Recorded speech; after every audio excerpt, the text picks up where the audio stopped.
Hello and welcome to a guide to the perfect extra stage in Touhou 7 Perfect Cherry Blossom. Today we're going to be going over the standard extra and my opinions on what shots are good and how to do things. And then we'll be going over Phantasm after I go over all of that. So it's going to be a long one, but because I got a lot to go through and also a lot of runs to show. We got 12 things to go over. 12 characters. Technically 6, but 2 for each. So, what I'm going to be just doing is going through one of my runs, explaining some things. I'm going to also occasionally jump to another run to explain something better or show something off better. One big issue right now is by the time I did this, all these extra stage runs, there were some things I didn't know and didn't take advantage of, which will be gone over in general, but mainly shown during the Phantasm section. But for now, we're just going to be going through this run. This time, I'm not just choosing the worst shot type to go over. This time, you're going to be going over MarisaA. My main reason for that was originally like 6 months ago, I did my first EXNN, and that was this very run. And for the other 5, they were mostly either flukes or they didn't take very long, so I didn't have a lot of knowledge about it. I remembered a lot of things, but not everything, so I didn't learn as much as I did during Phantasm. Some stuff for Phantasm carries over, how the nons behave, stage performance, general stuff like that. So, without further ado, let's just jump right into this run, and I'll try to go over as much as I can. My mouse should be shown right now. There we go. So let's go over this. So the start is just streaming. Nothing to really say here. Some stuff is aimed around you, so just stop moving. Oh, big thing to mention. So in the main game, for both this and EOSD, something you might know is the fact that you can only go above to the top of the screen to the point of collection to grab all the items once you're at full power. That is not the case in both Extra and Phantasm in this game. The line is always available. So right then you just saw, despite being at 0 power, I was able to just grab everything. Very important to keep that in mind. This is more streaming. There's going to be a lot of that in this stage.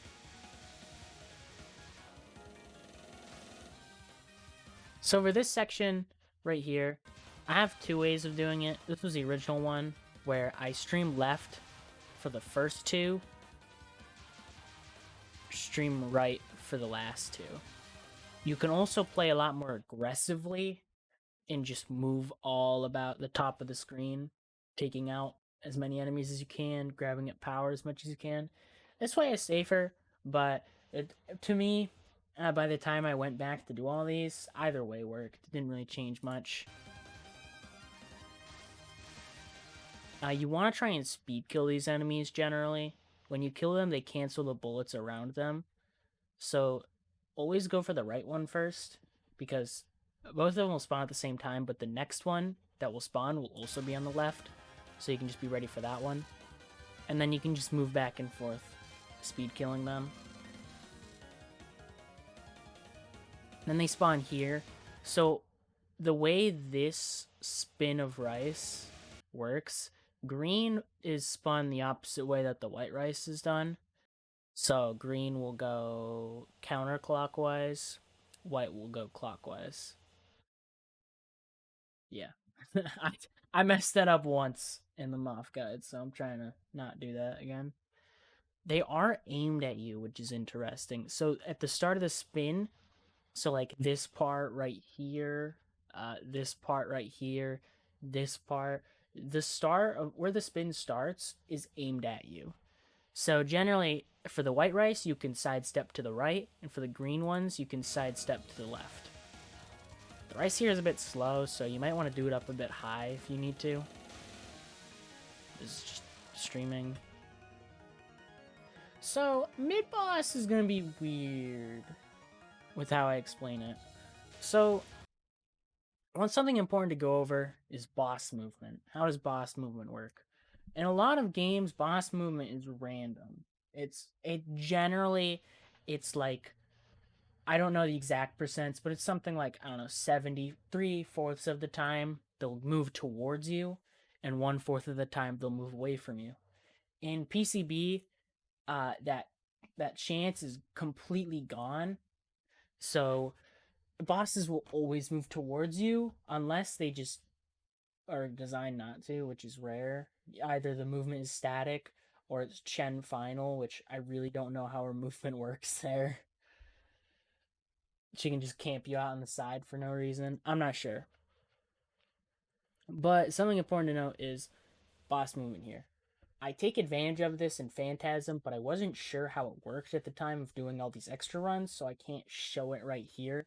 But basically what you want to do is you shoot them down. I like to move them to the left first, which I don't do here, but I move them to the left and then right, and then just dodge from there. And since you know boss movement, they always follow you, you can always predict their movement, obviously, which means you can deal more damage with that, which means you won't have to do what I do here, where I deal with 2 waves of the rice. Like, you definitely don't want to be in this position. This was bad. Oh yeah, for the actual pattern, basically sidestep. It's literally just sidestep the blue arrowheads. It's all aimed. This rice is a static pattern based on their movement. You can't completely manipulate this attack because well, you can manipulate horizontal movement. Kind of. You can tell them where to go in a general direction. You can tell them to go right, you can tell them to go left. How far, I believe, is slightly random. Depending on the attack, that might be just straight up wrong. It could just be the same. That part doesn't really matter. The part that fully matters is up and down movement. Their vertical movement is random. Sometimes they'll move up, sometimes they'll move down. They have thresholds they won't pass. If they're already like hugging the bottom of their movement threshold, they aren't gonna move down again. If they do, then they just kind of like move horizontal instead. So yeah, two things of blue arrowheads that you just sidestep, and then 2 waves of rice, which will generally overlap.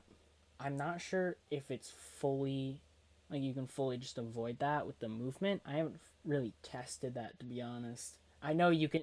I know it works in. Well, you'll probably get slight overlaps. A lot of what I know from this is from Phantasm, which is mostly the same. All that really changes in this attack is there's a few like laggy blue arrowheads that don't really change anything, and there's an extra ring of rice. So yeah, the rice wave is static, and then this is all aimed. So the main thing is just trying to find a spot when dodging the second wave that you'll be comfortable with to sidestep the blue waves. It's a tricky non. I've struggled with it a lot over all my attempts. So both Extra and Phantasm, they've both been an issue to me. So it takes a while to get comfortable with it. So for the first mid spell, she'll shoot these bubbles down on the side. There are 2 different bullets here. You have just standard bullets, and then you have these ones that have like a hollow outline.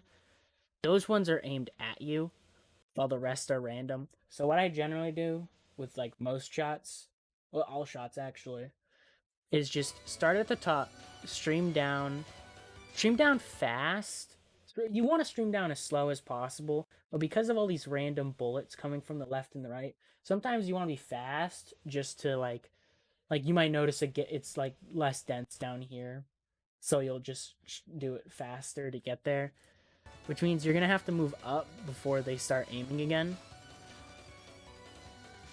Most shots only have to do a wave. I believe I want to go to ReimuA to show off what that was like. just to show how long it can last. So with ReimuA, I move down. Still gotta deal with another wave. I move up. That's another thing. You can do it down, but you can also do it up. Generally, I just try to do it down. I just find it more comfortable that way because the bullets that come from the side, obviously, as these come down, they're spawned. So the top ones are spawned sooner than the bottom ones, which means if you're moving down, you're sort of ahead of, like, I don't know, the zipper, I guess you could call it. Basically, the top ones are going to get to the middle sooner. So you want to move lower. I don't know if I'm conveying that correctly, though. But then you have to do multiple waves. Generally, you just want to do up and down. With SakuyaA, some people like to do it left and right. I didn't really feel comfortable with that, but whatever works, really. So for this one, I believe this one works the same. When the mid-boss moves over here, when Shen moves over here, you can damage her. So right now, as you can see, I was just hitting her a ton. No damage. If you hit her over here, you get some extra damage, so it'll probably be like, I don't know, chipped off to here or something. Which is nice. I mean, the spell card won't be very hard, but it's a nice bonus just to get it over with sooner. So I usually start this one down here, and then I move with her. And then as this blue arrowhead wave comes in, I focus. And then you have to move up pretty quickly, otherwise she's just gonna like ram into you. Then you do the movement again. Then the pattern sort of resets. She shoots out those like Mentos or orbs or whatever, but it's mostly self-explanatory past that point. If you can do up to then you can probably just figure out how to do anything past that. Here we have more streaming. It's the same rice spinny guys, except you have these fairies. Some will aim at you, some will aim around you. I haven't actually memorized which are which, but as long as you're not moving too much, because everything here is aimed, so as long as you're not spastically running around, it's not an issue. These last two are both aimed at you. This is an aimed section. So, something that will be a lot more important when I get into Phantasm. There's a lot of stuff like that. Like I mentioned, I figured out a lot of stuff during Phantasm, which also applies to Extra, so I won't be able to show a lot of it, which kind of sucks, but later in the video I'll mention it, so it's not like I post this and then Phantasm comes out a year later. So, for this section, the enemy spawns, so there's one up here. So you want to attack this one, take care of that one. You want to move and kill this one. Though it doesn't matter fully for standard Extra. This part of the stage isn't very difficult, at least compared to the Phantasm version. But if you truly struggle with it, then it's worth it. It's a lot more lenient, too, with the speed kill strat. So you kill the one up here. Then you want to move over to this one. And then two will spawn up here. You want to take care of those. And then you'd move back over here to take care of this one again, because another fairy's gonna take its place. And then these two are gonna come again, and so you want to take care of them. This will make it so that a lot less is obviously shot. I'll be able to show that a lot more fully for Phantasm. So after that, you just have to do some streaming. Now we have the bullet spawners. The bullet spawners are static and aimed and whatnot. Positions are static, they're just aimed. So what I like to do for the first three is just stream them, like move over. For this one, I like to sit up here, wait for them to fire, move down, move left with these, move right, and then move faster once they all start really firing, and loop back around. So for this one, you want to be here. I'll actually show a different one because I do it better. I do what I usually do. So you start in right here, move up and to the left over here, and then you just move right, and then left again.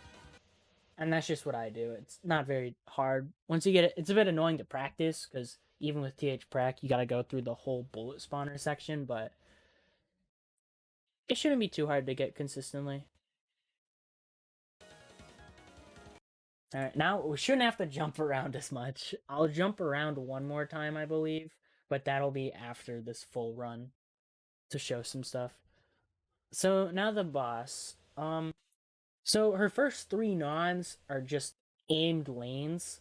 So what you want to do generally is start like as far right or left as possible and just stream it all the way.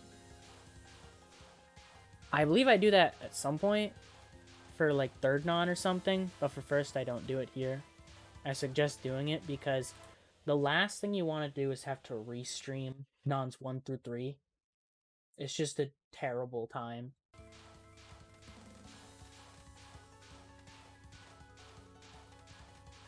So you just want to kind of stream it. You'll have all these like, occasionally you'll have like a kunai just kind of like drop in your lane. You want to try to not do, like, let's say you're streaming to the right and a kunai drops like mid lane. You want to try to be to the left of that if you're streaming right, because if you do it to the right, if you dodge it on the right, then the lane's going to quickly shift with you, which means you now just lost like that space. Generally not an issue. Like, that's a very minute thing. That's something you do with like ReimuA because of her poor damage. For other shots, it's usually not a problem to just do it normally. But if you keep getting like bad RNG with like movement or whatever, like vertical movement, because that does change how the lanes like mess with you, then it becomes an issue. So for the first spell is just streaming. So she'll summon these like arrowhead groups, these arrowhead clusters. What you want to do is basically just look at the center middle one, front center, the main one. You want to look at it and you want to kind of just say, is that aiming at my hitbox? If yes, you move over. If no, like right there, you just stay still. Generally, you only have to really move every like other wave.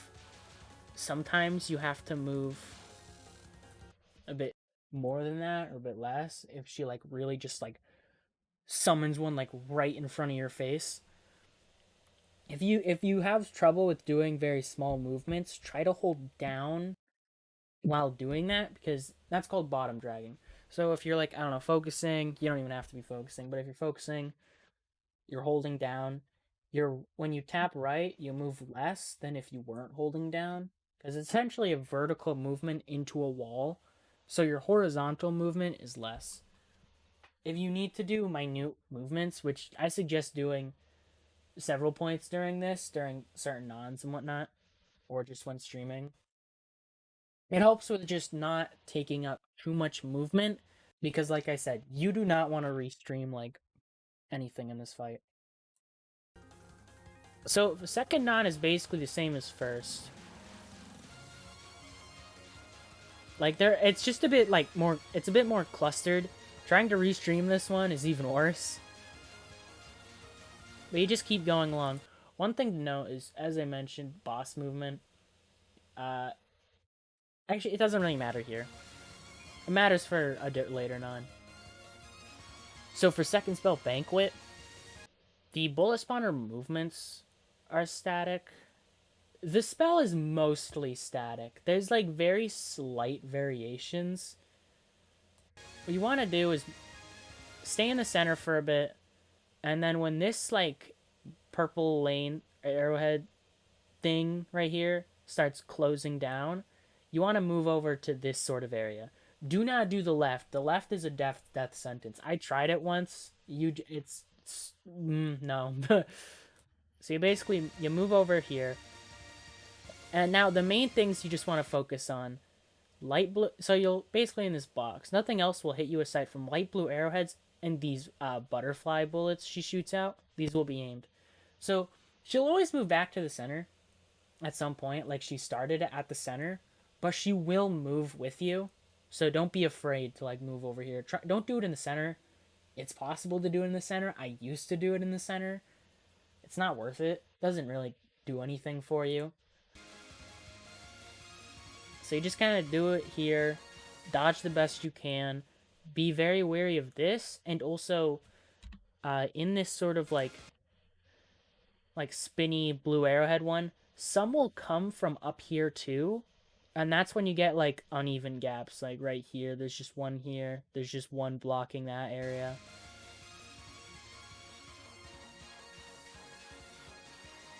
And then the pattern will just, like, reset at this point. So you just want to move back into the center and then do as you did before. With stronger shots, usually it'll just end very soon after that wave. Third non, very similar to first and second. It's the same idea. Start on the far wall. Stream it as slowly as you can. Don't restream it. So, actually, I need to jump around here again. My bad. So for this one, you have two strats. You have misdirecting it, which can be a bit annoying with the boss movement since she'll always move towards you. So you don't really get to hit her as much. But as long as you misdirect far enough, it's not hard. Sometimes you get that, but that's not hard.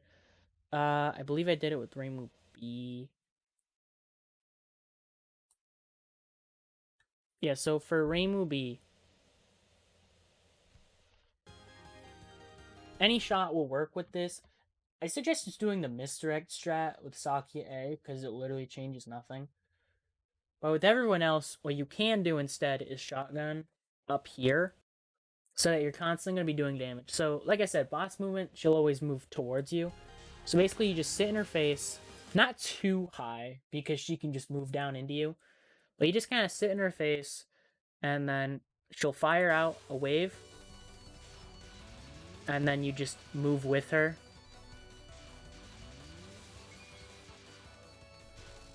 And you can end it incredibly fast. So that should be the last time I do that. So this non, for a while I didn't actually realize it was aimed, but it is. There's just a bullet. There's the whole ring is aimed, and there's a kunai aimed at you. So generally you can just kind of like move, like you go, like you move, and then it's like 1, 2, move, 1, 2, move. Like the counts are when she shoots. You can stream this, but it's even if you don't, it's easy. Charming Siege. This is the big one. This is the big spell card in this fight. So this spell sucks. So you're gonna have these shard walls. So like I said, movement can be manipulated. What cannot be manipulated in movement is vertical movement.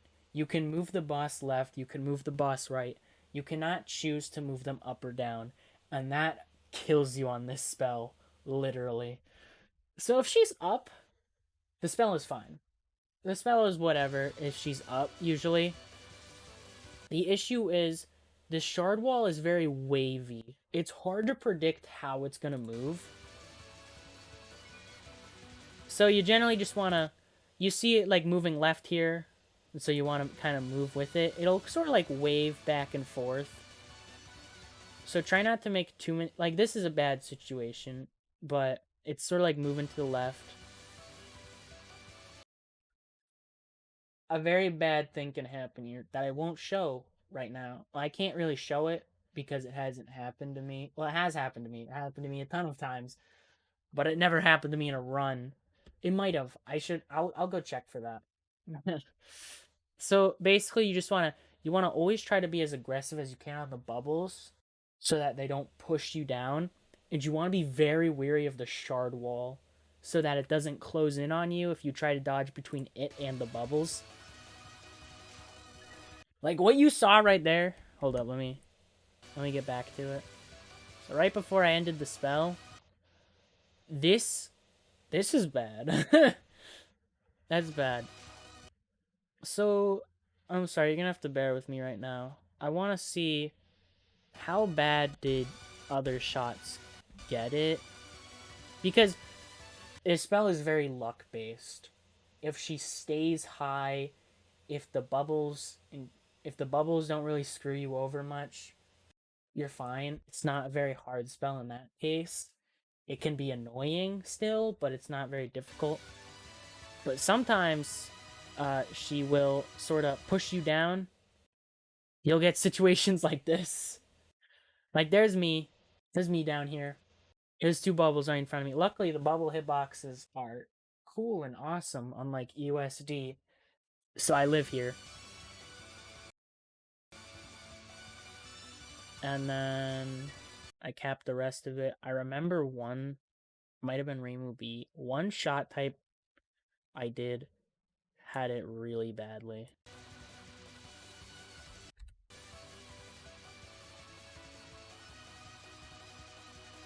Yeah, right here. Look how much space you have right here. This is what happens when she goes low. You essentially just have this very small triangle. And the thing is, if you get unlucky enough, you're essentially dead. Like, as you can see here, the bubbles will sort of overlap at different times.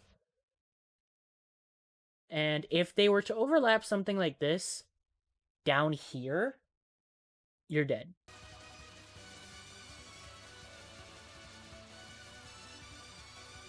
It's a very aggravating spell card, to say the least. If it kills you, sometimes that's just how things are.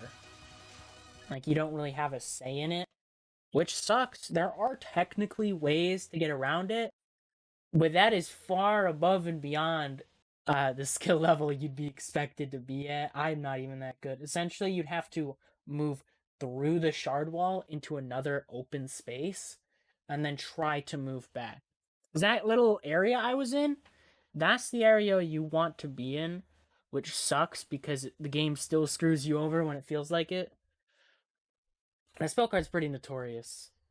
Usually people, if someone's going to talk about a spell card Ron has, or anything in extra, it's that one. If it wants you dead, it wants you dead. You just need to be aggressive, essentially, and hope the game doesn't screw you over. Which sucks. I don't like having to say just be lucky, but don't worry. We'll say that again. This non is tricky to me. I find this non very difficult. For the most part, I used to. I've gotten better at it because something to take in mind. Every single one of these nons are aimed, including this one, including the one after it, including the 7th non. They are all aimed. This also applies to Yukari. So I didn't really employ the strat here. There are a couple of things you can do. You can technically stream this non. I'll show that in Phantasm because I partially did it during one of my runs. I don't really... If you get lucky and it works, then go for it.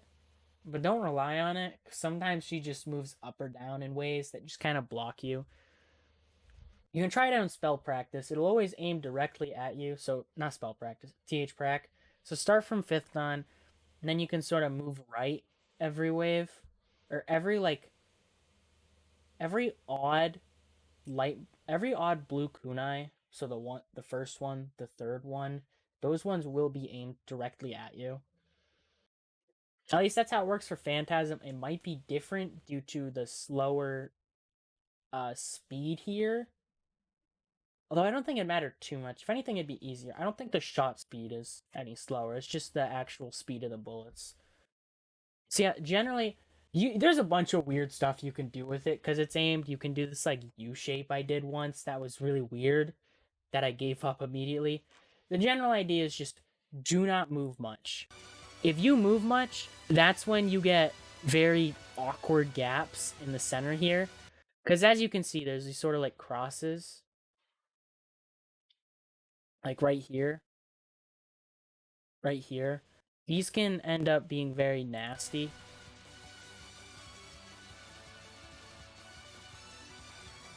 You don't want to follow her. That's another thing. Never follow the boss during these nons. Any of these nons, extra Phantasm. Maybe for 4th non if you're just really impatient, but just try to dodge the best you can. Like I said, bosses will always move towards you, so just don't bother. So for Princess Danko, generally I just try to do this sort of like rectangle shape. She does not have a hitbox, sorta. I'll get into that. So I just kind of wait for her a bit, wait for the butterfly bullets to move around me, stay on her for a bit, and then move in this sort of L shape. Sometimes that'll happen, just be wary of that. So what I mean by she sort of has a hitbox, always try to do this spell below, like, I guess this line. Like where the bottom of the P is, always try to do it below this line, because I have lost runs to this. She does not have a hitbox during the spell, and once it ends, she'll teleport up here like you just saw. However, let's say you end the spell up here by, like, I don't know, this the essence spell.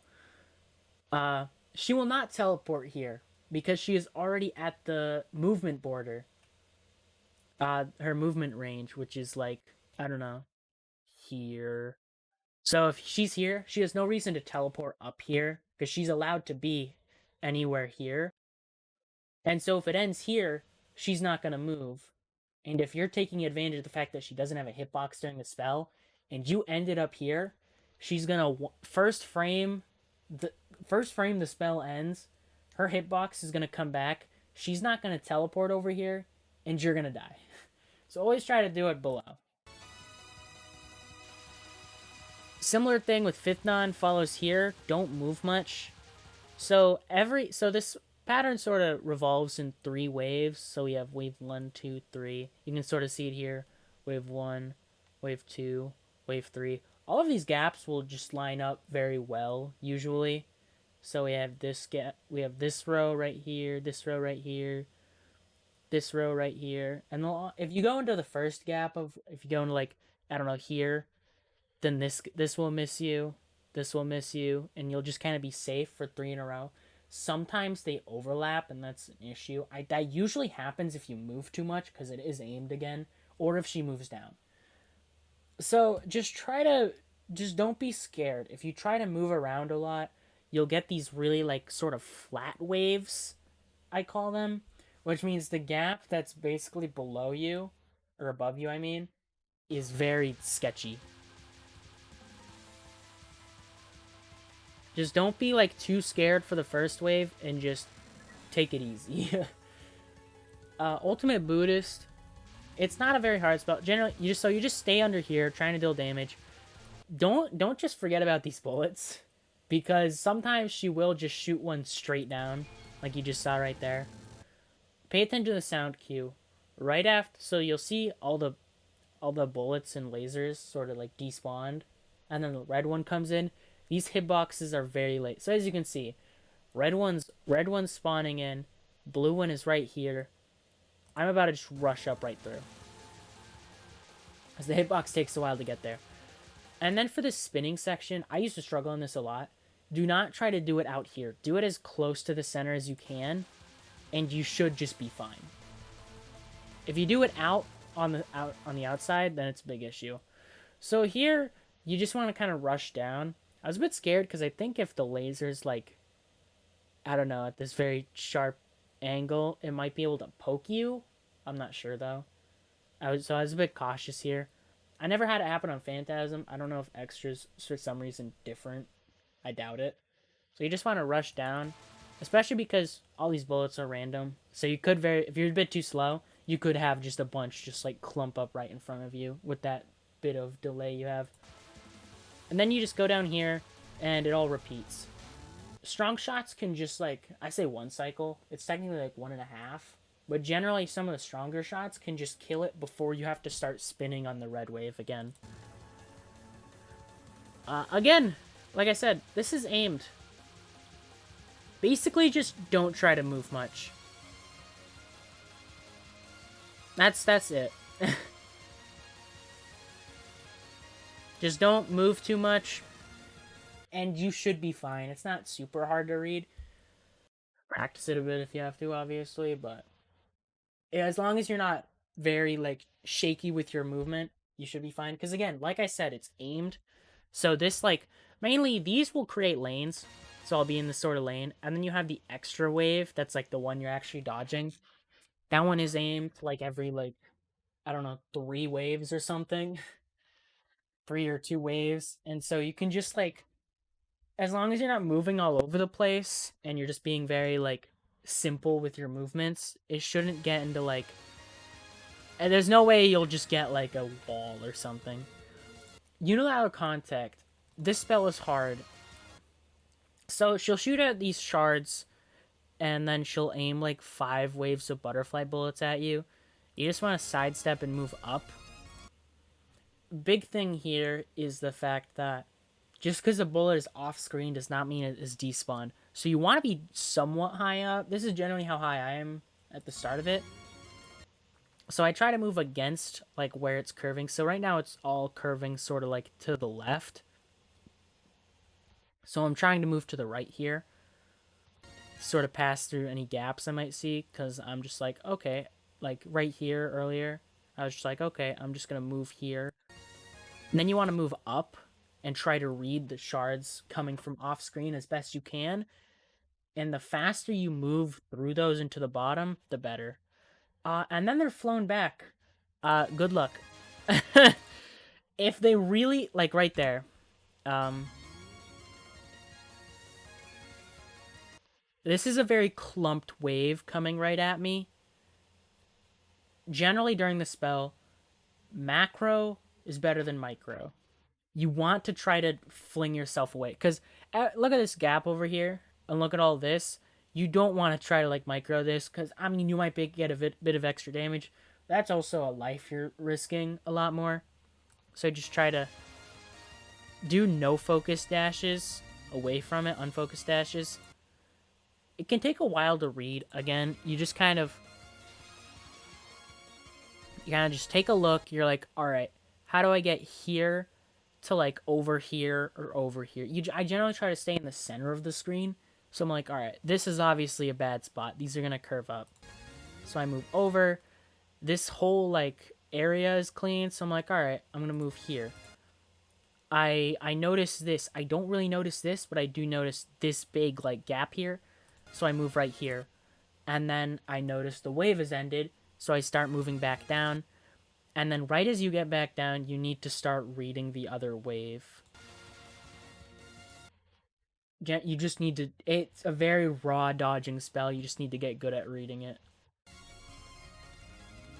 But, as I mentioned, there is obviously some level strategies.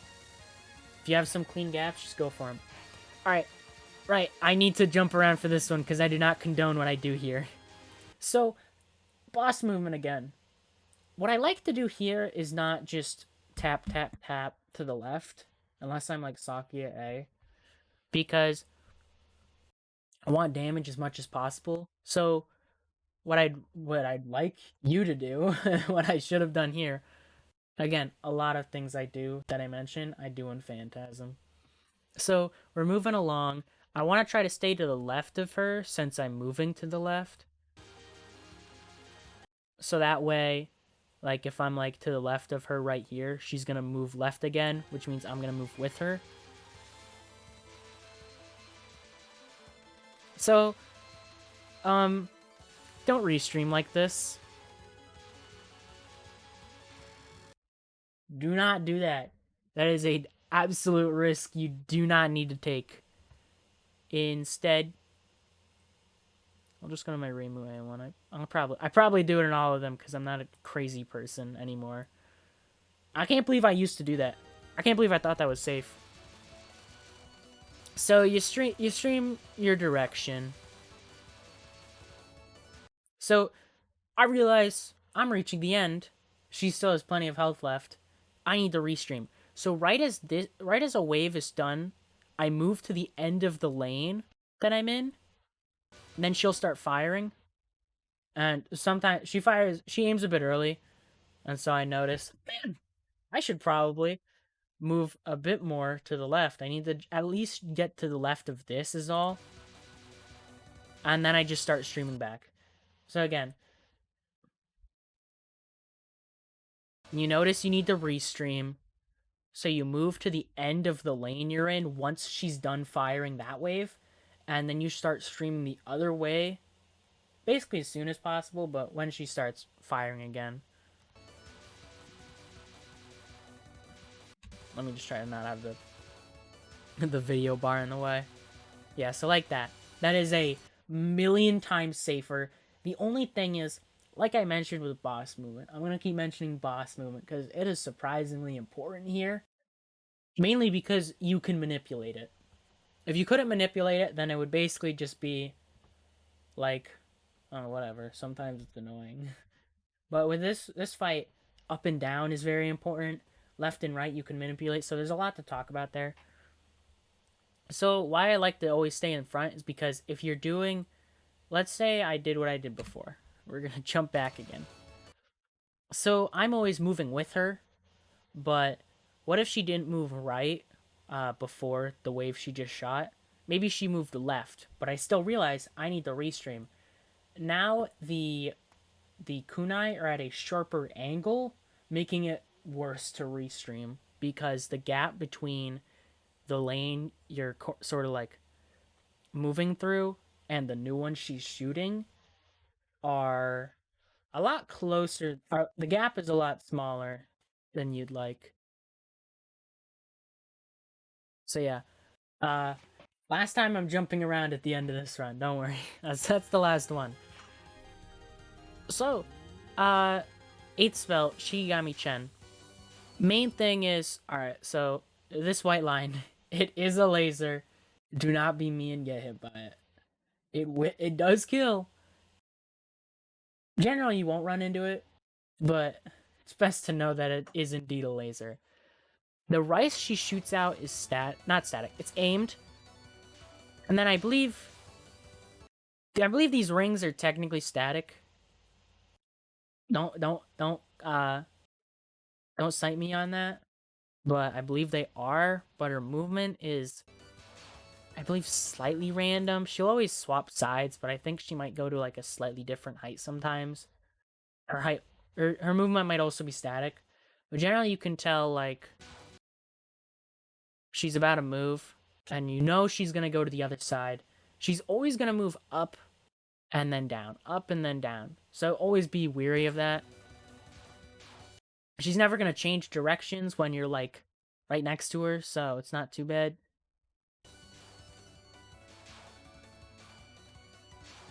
So like right there.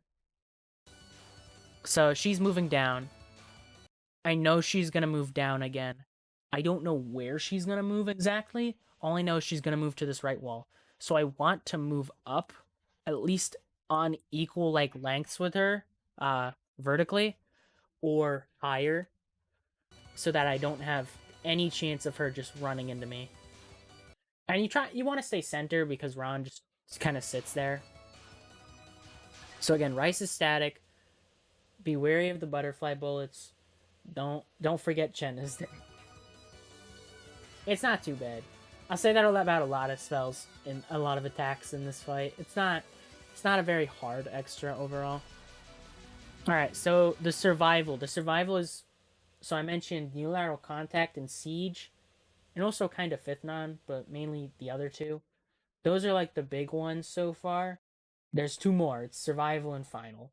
So Survival is mostly a route. Weird thing, this Survival is technically aimed in some capacity.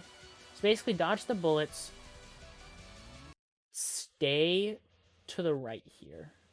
Stay to the right. I don't know what I was doing dead center. Stay to the right. Because if you are to the left, the entire movement of these lasers is going to be mirrored. Technically, if you're used to it on the mirrored end, go for it. Because then you don't need to listen to me explain it until the very end, which there's not going to be much to explain there, I'm going to be honest. But yeah, always stay on the same side, basically. So I always stay on the right for both survivals. It doesn't really change the difficulty, it just changes where it moves. And you just need to be knowledgeable that that is a thing. Because the last thing you want is you don't know it's a thing, you're on pace or whatever, maybe it's just a clear, maybe it's a no bomb, maybe it's no miss, no bomb, no border break, or whatever. The last thing you want is that you're doing something and you've practiced this survival, you know where it's gonna go, but then suddenly it's the complete opposite direction that the lasers go, because that will screw you over. It'll at least mess you up. It might not directly kill you, but you at least very well don't want that to happen. So always make sure you're on the same half of the screen so that it'll always move on the same way. So this is a lot of just knowing how to pass through the gaps. It's hard to be able to help if you're scared of doing so. When I was originally doing this, trying to pass through these like lanes of bullets was very scary when I was first going for the clear, at least. And over time you get better with that, you just get better at reading it, but if you struggle with getting through these, it's kind of hard for me to exactly help because that's just something you have to get comfortable with. So I like to stay here, and then this weird cluster will sort of happen. You'll also hear the movement. You'll hear like a wow, and that'll mean the laser wheel is about to move. So I like to wait. I like to sit like right next to this lane, and then that'll happen right here, the 2 bullets, and then I pass through. So it'll go from bottom right to left, pass through. I like to move up 2, because there's waiting time, so I like to just be ready for the next wave. So I sit here, hear it move up, do these sort of L shapes. I like to move down. That's one thing. I like to move. So if they're coming from up to down, if they're moving down, I like to move down with the gaps. So I like to move with the bullets so that I don't like. If I'm just holding right, then I have a lot. The timing needs to be more precise because the bullet is essentially coming closer to me. If I move with the gap, then I'm still just, the distance hasn't changed. So then I move up 1 gap. Don't move all the way up here. I even move over here because it's just going to move down right. So if you move up here, then you have all this to go through. So then you move down here, I sit here, and then you move over here, and then you just sit in the center. Now you have all of these. The directions that they come from is static, but the actual positioning of the bullets does have variance to them. So you're mostly going to need to read what you need to do. You're going to have to trust these lasers, because these hitboxes are scary. They are... You don't want to really mess around with them exactly. The lasers you can. So right now, you can't even see my hitbox because the laser is just blocking it. So I'm just chilling here. All these bullets are going to come around me. And it's just a matter of reading it. It's scary. This is the hard part of the survival. That's why I mentioned this is like one of the big 4 of the fight. It's just because of that last section, because it is hard, and you're gonna have to read it well and be comfortable with sort of nestling yourself in those lasers to sort of dodge those bullets, because it's very clustered in the center. And finally, it's taken a while to get here. We have the final. So, the way the final works, every single wave is static rotated. They are all the same, but they are all rotated randomly. Each wave is individually rotated, and that causes issues. This spell card does have a safe spot, but it is a weird one. So it kind of has a safe spot. Sometimes the safe spot is going to be very clear. It's going to be very nice. This is why I mentioned I'm going to jump around one last time. I'm going to want to show off different RNG with it, because this spell has a lot to it. Because, I mean, for the first tap, or for like NNN, you could just get lucky. You could just be like, alright, let's hope for a good safe spot. Or you could just gorilla it weirdly, and you'd be fine. But I'm going to show off a lot of what can happen so you can be prepared for the worst and the best. So the Rice. Best case scenario. Actually, first of all, she moves. Oh boy, does she move. Do not dodge this in the center, because that means she will constantly move left and right. Similarly, like the 5th non, you want to do it in this. For the 5th non, you want to do it in the center, because it's all aimed. and she just kind of moves left and right, that's whatever. This is not aimed. I wish it was aimed because then it would be so much easier, so much less luck dependent. So, so what you want to do is move her to the right wall and also to the left, depending on what happens. You can it doesn't matter which ones you choose. Just move her to a side of the screen, because then she will stop moving right. So what happens with most bosses is if you keep moving them right, and let's say you're just down here or something, generally bosses have like a timer for when they move. So if you're down here and the boss is all like, alright, I'm gonna move, but it's already moved as far right as it can, it'll just move left. Luckily, that does not happen on this spell card.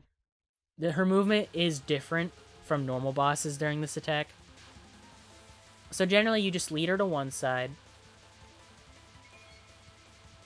And so right here, you're fine. Right here, she stopped moving to the right. So you're free to look at what is happening. So like I said, every wave is randomly rotated. There's good and bad luck for all of them. For the rice, every single wave of rice, sort of like this like thing right here, there's a gap between them. Best case scenario, that gap is directly below her, or at least in some spot slightly to the right of her. Your space for dodging will be weird later on if you have to do it. Butterfly bullets, they're weird. They generally don't matter. You have to get some pretty bad luck for them to actually matter. I have had that happen. But generally, it's fine. They're just kind of there. Bubbles. If these bubbles aim straight down, these bubbles will be the bane of your existence if you want some level of consistency on the spell. Because if she aims them straight down, and you're not a Sakuya shot type, or you don't have good range, like MarisaB has the worst range in the game. She is just a pathetic little laser. We'll go over what this spell is like with her 2 times, both here and both in Phantasm, where it is somehow worse despite being a basically identical spell. So yeah, if the bubbles are straight down, if you're SakuyaA, and let's say everything is like rotated a bit, so like the bubbles are shot straight down, but there's still this gap here. With SakuyaA, that's fine. With SakuyaB, that's also fine for now.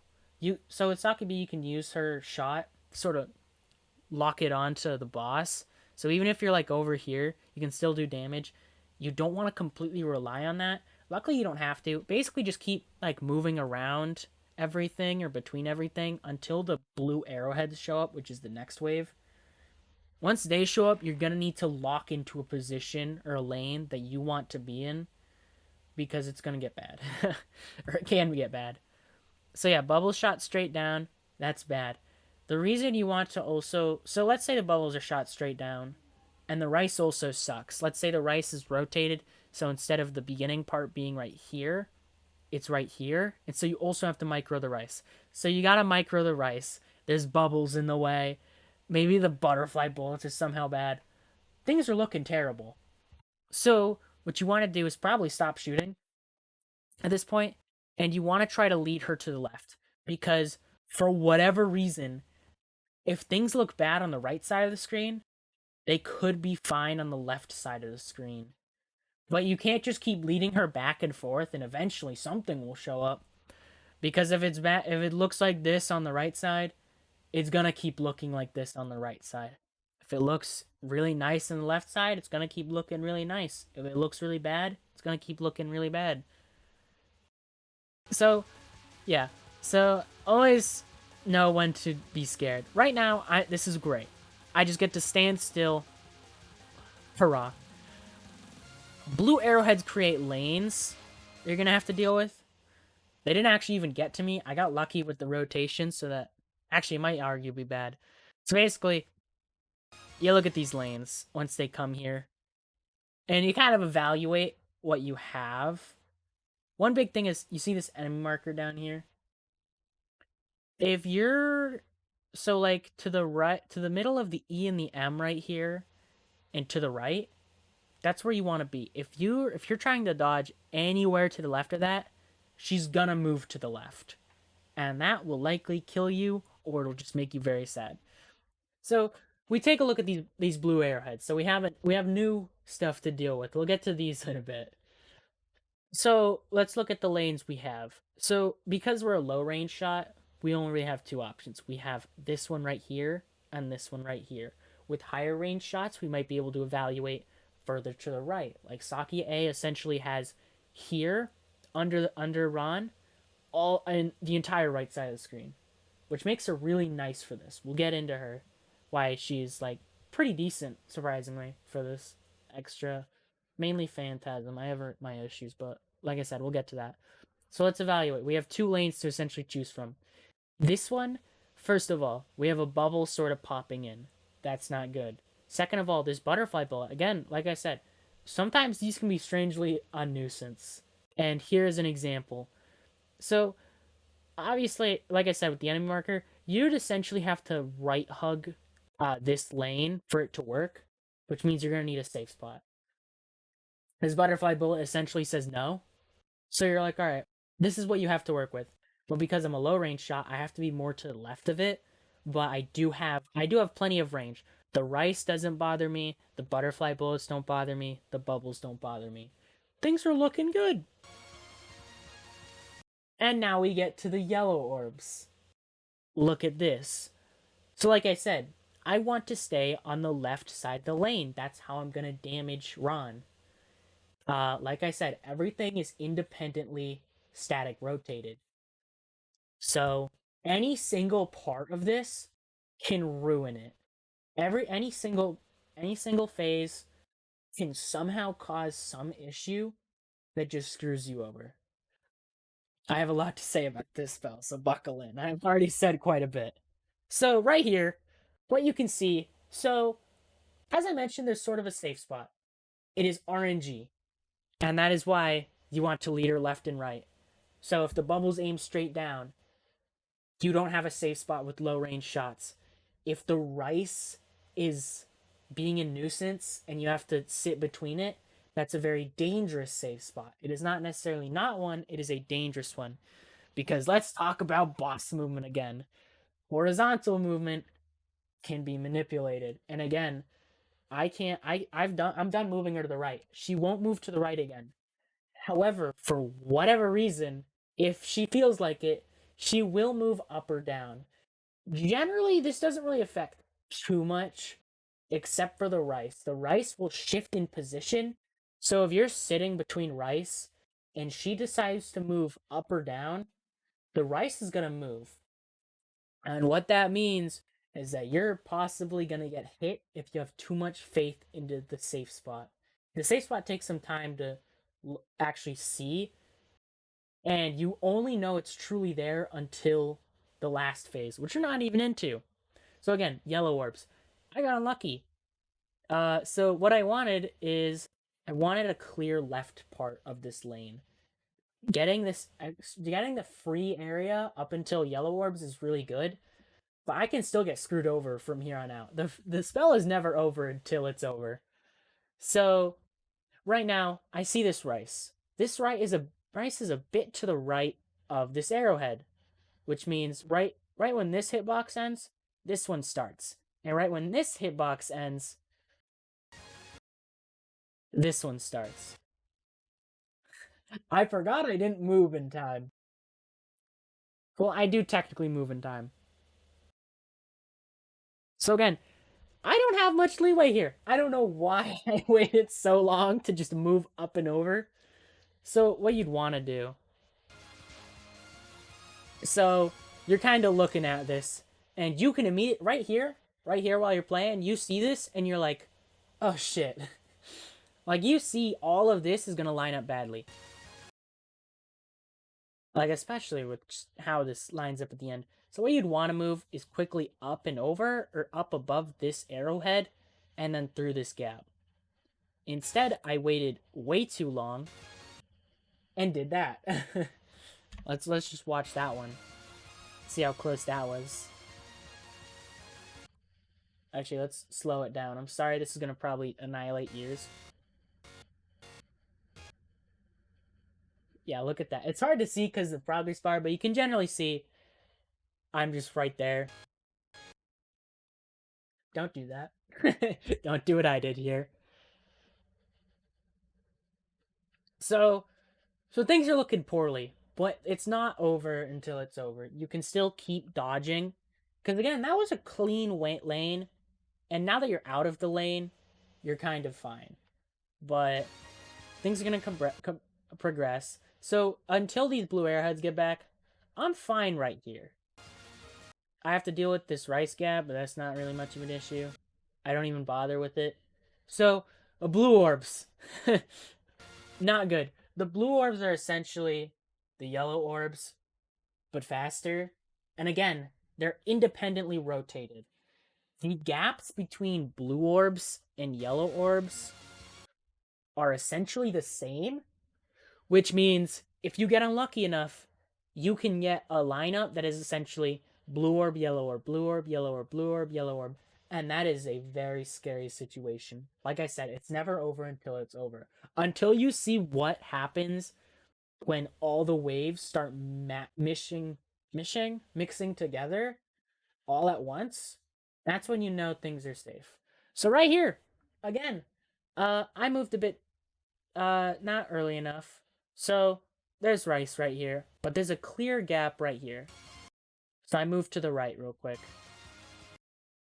So I'm kind of in this position. Luckily, I did get good blue orb luck considering what has been going on. It's essentially lined up with the yellow orbs. So mainly the issue is just if I have to deal with everything at once, which I don't because the last phase won't last very long, especially with this shot type. So mainly things are fine. Honestly, the blue arrowheads what screw you over sometimes in the long run. Bubbles are what screw you over immediately. Blue orbs and yellow orbs screw you over sometimes if you're unlucky. But because the arrowheads will put you into lanes. So right here, there's actually ignoring the arrowheads. So imagine if the arrowheads were shifted over. Imagine if the lane was like, this is where one part is, this is where another. Right here, we have a safe spot. So I can still damage Ron right here. I have to be between this rice, which sucks, but as long as you're paying attention, it shouldn't be too much of an issue. I've died because of it on pace, but just be weary. So let's say the blue arrowheads right here and right here. They're like lined up with the orbs. So the lane is clear aside from this rice, and the rice is always going to be the same every single rotation unless she moves vertically. So I can situate myself like right between these two rice and just sit there, and as long as she doesn't move vertically, I'd win. I just get to sit there and get a free win. Be careful when she's exploding. The bullet hitboxes are not gone yet. Well, they are now, but when she's starting to explode, try not to get a DKO. Because of the slowdown, it's pretty hard to do so. I have seen it happen though. Kinda. I've seen it happen. They die and then the bullets reach the boss, so it's like a full DKO. It's a lot less of an issue than on EOSD, where there is no slowdown, but you still have that time frame of just the boss is exploding. I had a lot to say about that, and I still have more to show, because it's very important that you sort of understand that attack. Well, kind of. If you want consistency, and obviously want to understand the attack, then it's important that I explain it. I'll explain as much as I can. Technically, you can just run yourself against it, and then eventually you'll just get god luck. So let me look at other runs. I'm not sure which ones went well. So right here you can see I moved her to the left instead. I'm just going to keep going through them until I see, like, all of them, really, just so I can sort of explain, again, different variants. I unfocus here. Sometimes you'll have to unfocus if your range is a bit off, but not really. So, arrowheads. They pushed me over to the left a bit annoying, because I'll have to unfocus. But the yellow orbs, that's clean, that's clear. There's the rice. I don't have to micro between the rice. I can just hug the left of the arrowhead. The orbs will not touch me. And And here we go. Here's a safe spot. So the blue orbs are also very nice. So if you get this kind of luck, you can just sit here and nothing will touch you every single cycle. Knowing how to spot this is very important, but as I mentioned with like how she can move up and down, never put 100% faith into it. Sometimes she will move up and down, things will shift slightly, and they will get you if your safe spot is really tight. And other times, one wave can offset everything. Sometimes things will look so clean, and then blue orbs will come in and ruin everything. So let me try to see what happened with...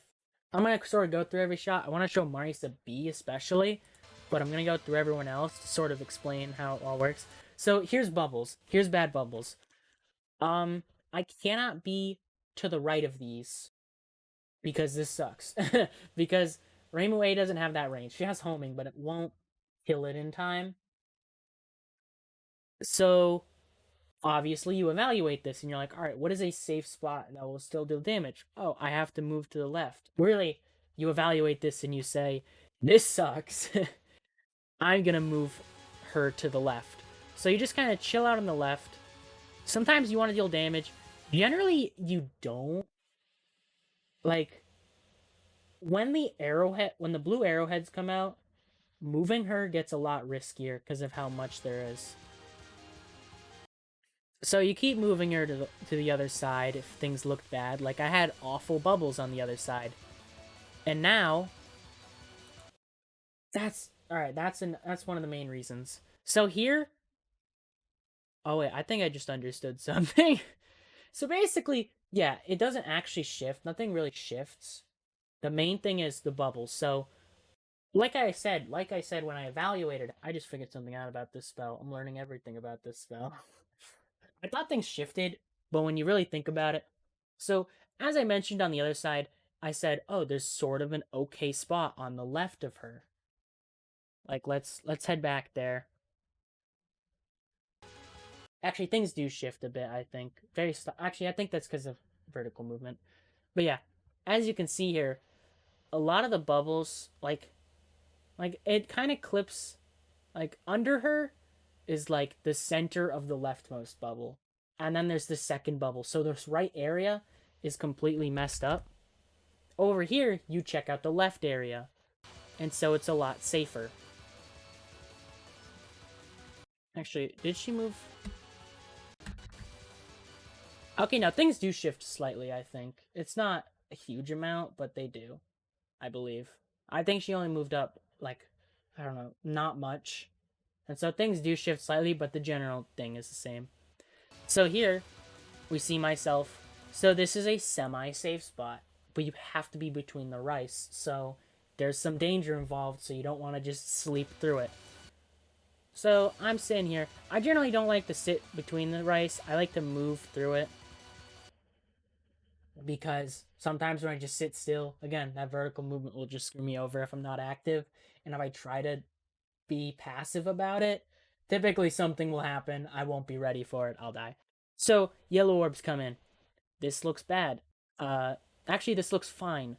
You're pushed more to the right. So at the very right, the leftmost part, another rightmost part of the lane, the bubbles clip in a tiny bit. I'm not sure if the hitbox is actually there, but I'm not going to test it. So I'm sort of dabbling around with the whole lane. Yellow orbs come in. They block off the leftmost part of the lane. I don't want to be there. Oh yeah, something I also need to mention. So with Siege, another issue, and here kind of, bubbles hide your hitboxes. That's all I have to say. They hide your hitboxes, so be wary. Or not just your hitbox. So things are going fine. Blue orbs are fine. This is a semi-safe spot. Again, if she moves up or down, the rice can get you. But right now, I'm in between the rice, and things are looking alright. Things were going fine. I'm going to leave MarisaB for last, just because it's a bit interesting what happens there. So SakuyaA has lock-on homing. She has full damage homing too. So all of her damage goes into that. which means she has a lot more leeway with where her safe spot can be. If you get bad bubbles, that is not a huge issue. So right here, these bubbles kind of suck. And yet, I say, you know what? I can make this work. Because I'm pretty far off the enemy marker. This might be able to hit with other shots, at least high range ones, like SakuyaB. But right now, I'm sort of chilling here because it's in between the rice. I don't have to deal with the bubbles. This is all right. Things are looking good. The lanes come in. The lane is fine. Things are looking okay. Bubbles come in. Things are looking okay.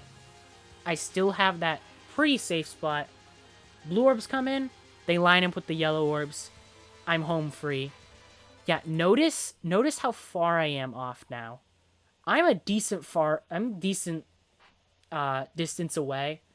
Again, with lower range shots, mainly MarisaB, you can't really do that. With SakuyaA, I could be over here, and it would be all right. SakuyaA. I don't know if I said B. So there's that. Then there's SakuyaB. So SakuyaB has good range, and she has her sort of gimmick.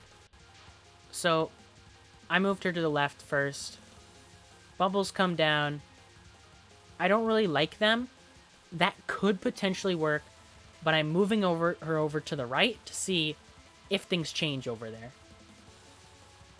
I want to see, you know, can I make this work? Can I get a better situation? I look at this and I say, you know what? I can make this work. I have a good amount of space between the enemy and the enemy marker and the bubble.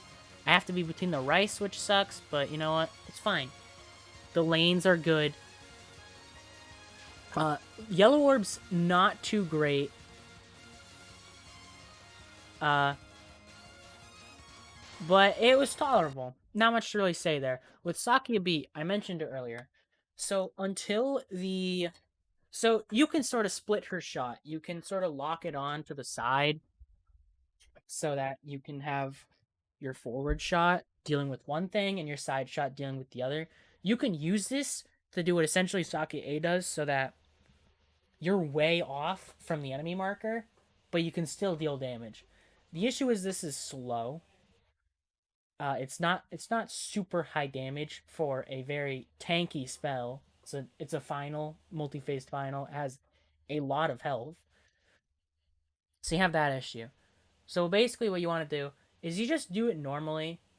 You just keep doing it normally, sorta. You don't really try to find a safe spot. You try to observe, see what you have, see what you can do. But you don't want to immediately be like, alright, No, you don't want to immediately be like, alright, here's a spot, let me go try it. You want to kind of look around until the arrowheads come in. When the arrowheads come in, that's when you're safe to essentially just get into position to move your shot so that it's hitting the boss, it's hitting Ron, and so that you can just sit there and relax. So, yeah, because if you're too passive with damage, you might time it out. And another thing can happen. This is less important here than it is Phantasm. Phantasm has another issue that I'll go into a little bit here, but mainly there, which is why I'm focusing so much on range right now. So MarisaB. What happens with MarisaB? So this isn't too bad. The rice is whatever, but things are looking alright. But oh, those bubbles are terrible. So I move her over to the left. I gotta see, what's the left like? Is it alright? Is it terrible? Whatever it is, it's gotta be better than what was on the right. Which, kind of true. This is still really bad because the butterfly bullets are sort of lined up with the right side of the bubbles. And then you have all this rice in the way. So right now, things are looking bad. This is bad RNG. So I keep moving in and out to deal damage with the main laser. So lanes come in. The lanes are whatever.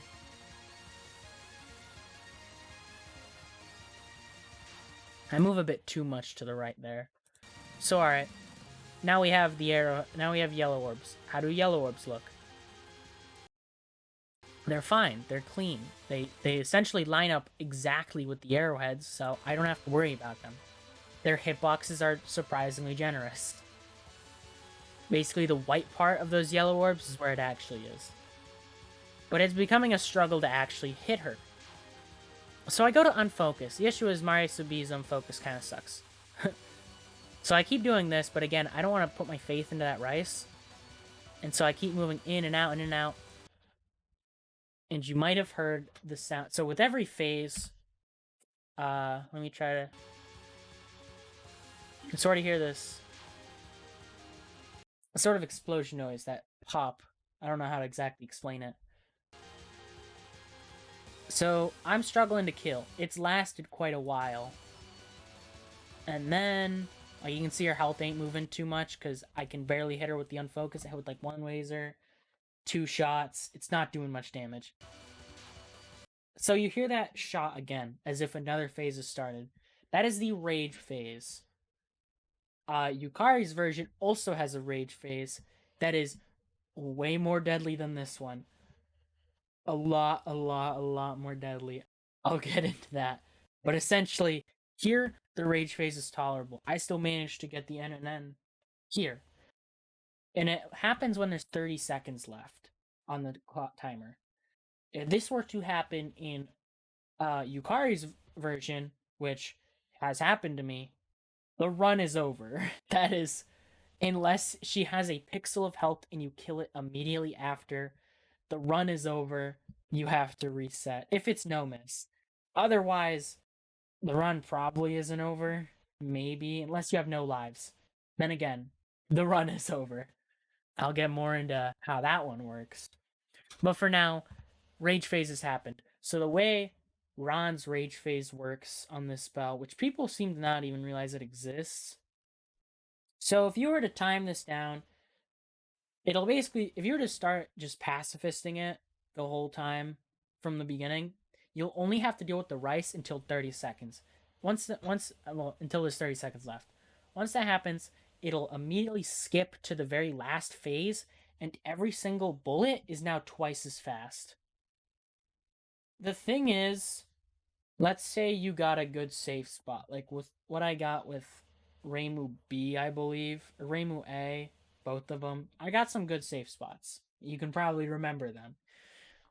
Let's say I got a good safe spot like one of those, and then rage phase happens. Nothing changes. The safe spot does not move. You don't have to worry. It's whatever, honestly.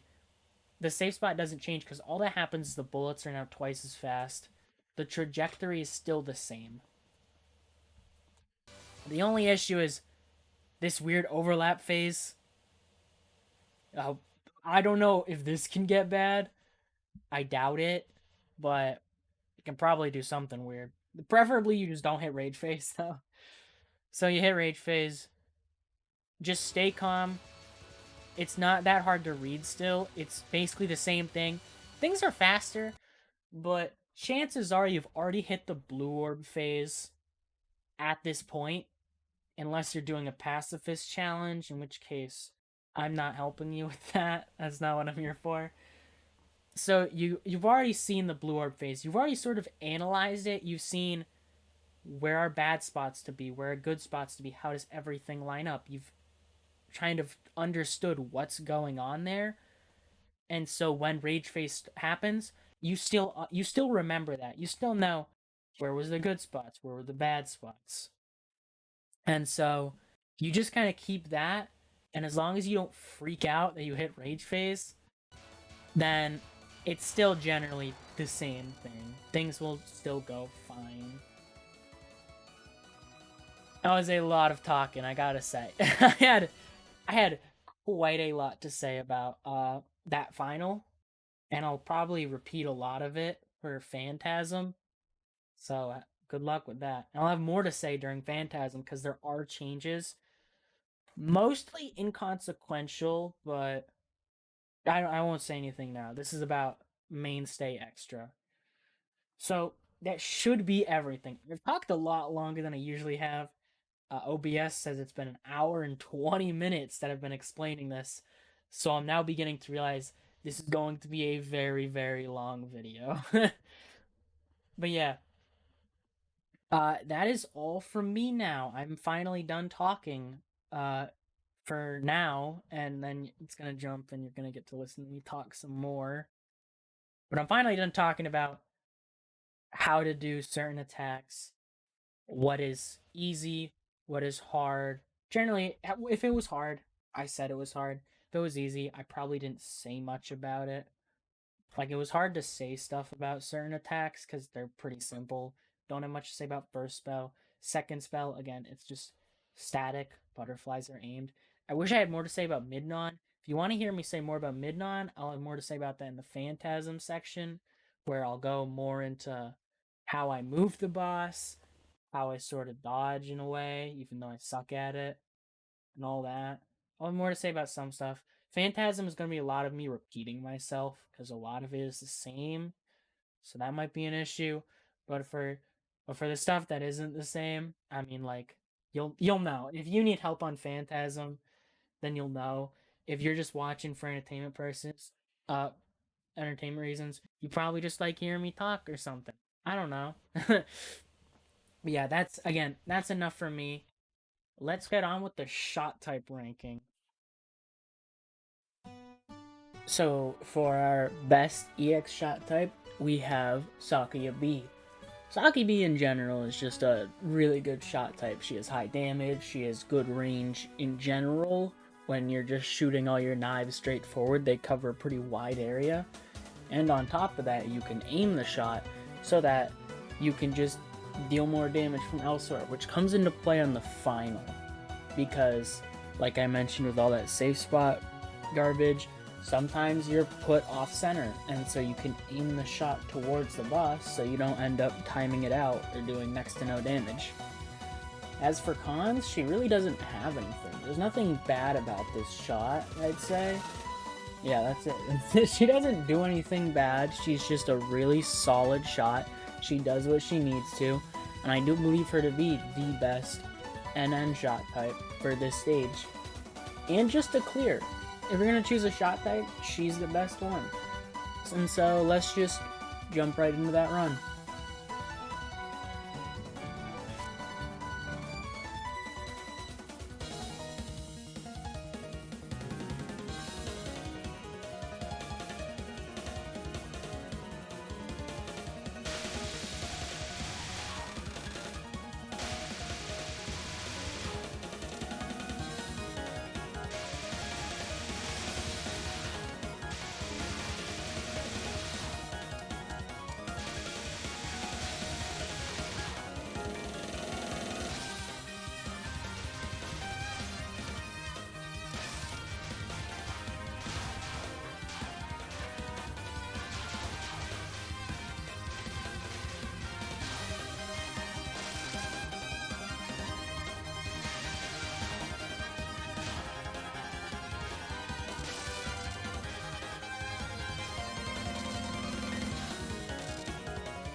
And now here we have ReimuB. ReimuB is the second best shot type for this stage. He has good focus damage. I don't think it's like spectacular or anything. It does what it needs to. It does it well, but it's not perfect. It has alright range, but she also has a great unfocused shotgun. So if you're up against the boss or an enemy or whatever and you're unfocused, you do great damage, which does come into play sometimes. She also has a smaller hitbox than everyone else, which it doesn't mean too much. I think it's nice for the final, so you don't get clipped by the rice if you have to be in between those or something like that. But for the most part, it doesn't mean much. For a con, I'd say her focus range kind of sucks. I know I just said it was alright, but for the final, it's not that good. You don't really deal a lot of damage far left or right, and so you're forced to unfocus, and so things can get a bit icky there. But I think she performs pretty solidly overall. I think she does what she needs to. She does it well, and that's about it. She's an average good shot. She's fine. She does it good. And so yeah, let's get on with that run. Oh yeah, something I forgot to mention about my ReimuB run. It's not technically done through trying to just start extra. So I was just trying to do a test run of ReimuB. I turned on invincibility. I was in TH prac, but I started from what is essentially the beginning of the stage. I don't have that random moment of nothingness at the start. So there's that. So it's literally a practice run, but it is NNN.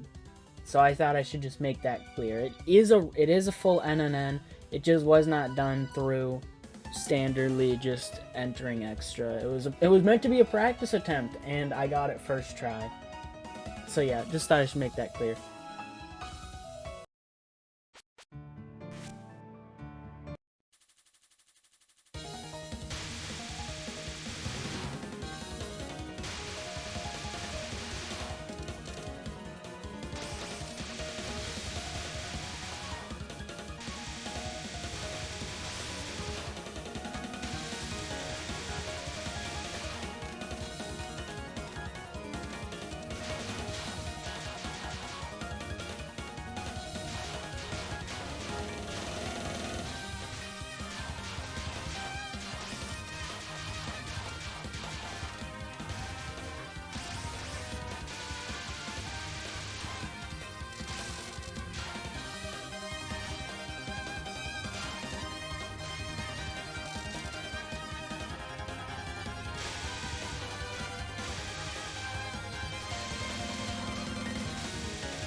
Up here in third place, we have MarisaA, who is still a very solid choice because of her high damage. She has, I believe, the highest damage in the game, not counting shotgun or random task shenanigans. So she does really good damage, and I'd say her only issue is she just doesn't have any good range, whether focused or unfocused. And realistically, that's where ReimuB gets ahead of her, because ReimuB at least has that unfocused range, which can help on the final if you're forced to get that little bit of range. MarisaA kind of has that, but it's not as good. So that's mainly what pushes her behind, but it's a very slight thing. The hitbox thing is kind of matters. The only reason the high damage doesn't necessarily push her ahead is because some of the harder attacks are cycle based. Like Unilateral Contact is one of the harder attacks, and so that high damage doesn't really mean much there. But for Siege, it does mean something, but it's not too big of a lead. It's obviously nice, that extra damage is there, but you get a better Siege at the cost of a worse final. And I think that range can also just come back to bite her during like nons and whatnot and some other stuff. She just doesn't necessarily have the range needed to deal better damage. And so I think that's where ReimuB gets ahead. It's very slight. They're still both super solid, but that's why she's down in third place. And this was my very first EXNN. This was the first one I did. It took me a while because I only had like a few hard 1CCs at the time. So you might notice that some of the stuff I do is not what I say you should do and stuff like that. Well, not actually. That's more so for Phantasm, as I mentioned later on. But I mean, I do things well here.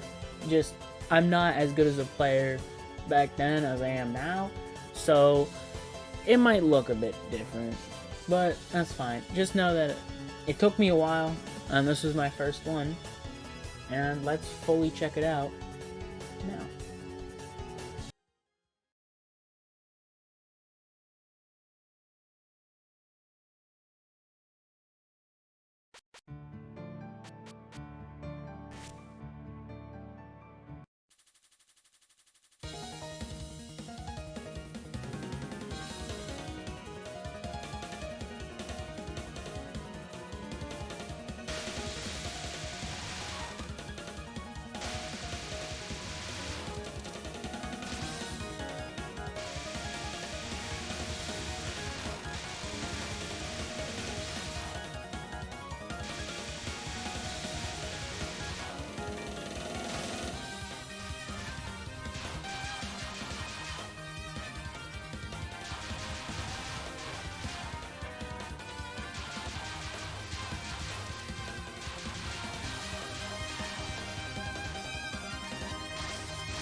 And now we get to 4th place, which is where we start dipping into shots that I wouldn't necessarily recommend.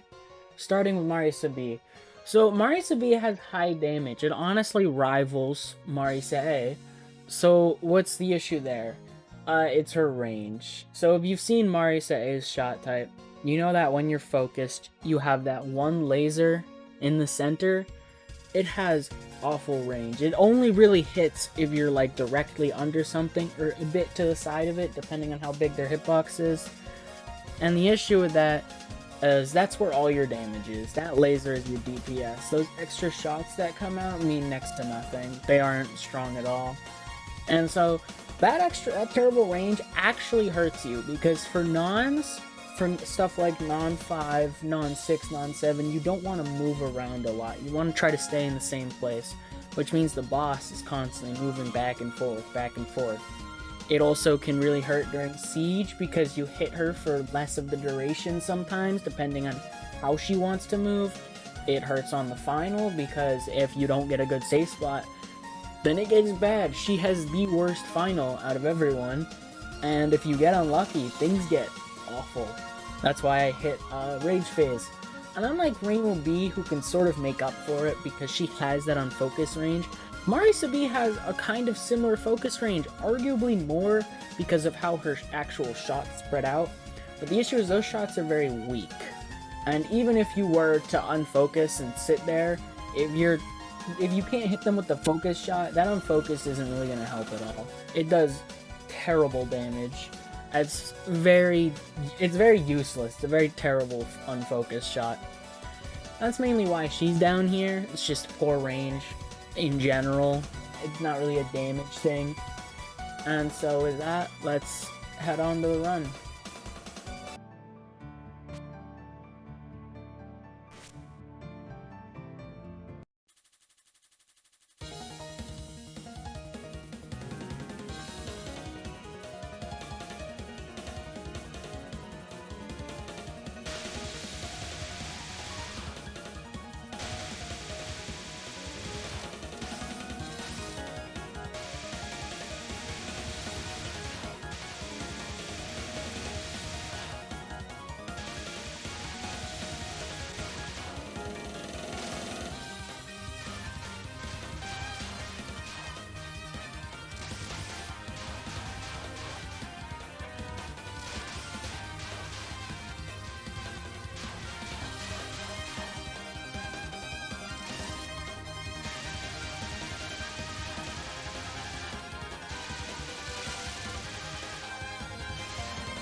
Coming up next is SakuyaA, the really good 1cc shot, who is not so good for extra in general, whether for a clear or not. I mean, she has her perks, but... So, things that's good with her. Incredible range. She can hit from most places on the screen as long as you're below the boss, which really comes into play on the final. So she can essentially choose any spot she is. So she has the most consistent final. SakuyaB slightly behind, like very slightly. They're about the same. And she also has consistent damage. And what I mean by that, because you can like constantly hit the boss and she gets full damage homing, most attacks will die at the exact same time every time. And so where this shot gets bad is poor damage. She's a homing shot, and most of the time homing shots aren't good. I've had to say this a trillion times. So poor damage, it doesn't come into play in the final because, I mean, you have that range. She's fine on the final. The issue is Charming Siege, primarily. So Charming Siege, you're almost always going to be hitting a boss. Very rarely is it like you miss out on a ton of damage, because usually she's going to be above you. And so you're constantly dealing damage to Siege anyways, for the most part. So actually just like constantly hitting Siege doesn't help. I mean, it's nice. I'd rather it constantly hit than opposed to constantly miss. But that poor damage still comes to bite you back when it takes longer than all the other shots that I've mentioned. It takes a decent while longer. It's pretty rough. That's her main thing. There's also Princess Tenko, which has a really weird thing where, for whatever reason, I don't remember if it takes place on Princess Tenko, but it probably does since it takes place on Yukari's version. So basically, if she spawns on top of you, which obviously she's gonna do, and you just stand still and hold focus, most of your shots are just gonna miss for some reason because they go above her. And I don't really know what that's all about. So then you have to unfocus. But the thing is, unfocused shotgun is about as useful. And the spell itself will take a long time. Pretty sure SakuyaA takes the longest on Princess Tenko. And, I mean, it's not a very hard spell, but it taking a while can get problematic with how fast she speeds up. Some nons will take a bit, but luckily you can constantly deal damage, so they aren't too bad. I mean, she's tolerable, but that's just a statement towards extra itself rather than the shot type. Overall, she underperforms compared to most others, aside from on the final, and even then, SakuyaB just does a better job there, and other shots do a better job like everywhere else. So it's kind of like, she doesn't have anything very big. And so that's enough for me. Let's check out the run.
Now we get to our worst shot type, which is ReimuA. For pros, you know, she's a big winner. We got to give her a round of applause. From EOSD to PCB, she got the worst.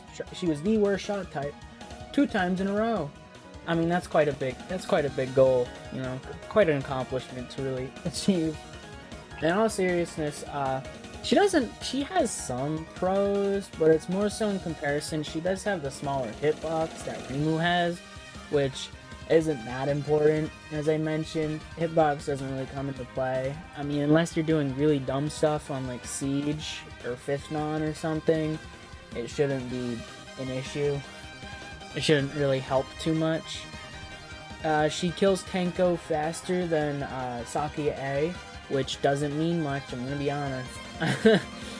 She's like 5th place at that point. And her range for final is better than MarisaB, but she also has the slowest Charming Siege, the slowest Unilateral Contact, and overall she suffers a lot. She doesn't really do anything good. She has very poor damage, and her homing, unlike SakuyaA, who is full damage homing, so no matter where you are, as long as you're hitting the boss, you're doing all of your damage. With ReimuA, she has homing that will attack from even more places than SakuyaA is, but it just does like no damage. You're not gonna get anything out of it from the bosses. You get like tiny chip damage if you have to like go above them on like Ultimate Buddhist, which barely matters anyways. So the homing sucks, her damage sucks, and she doesn't really have anything that's better than anyone else. I mean, she does. I mentioned a couple of things, but it's like she's better than 1 and then worse than 3. Like, that's the kind of thing she has going for her. Everything she does something better than someone else here and there, but then it's like, congratulations, instead of being last, you're second to last. And so that's the tragedy of ReimuA. Reimu homing, once again, bad shot. Doesn't really do anything good, just makes everything worse. And so let's see what that run is like.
Alrighty.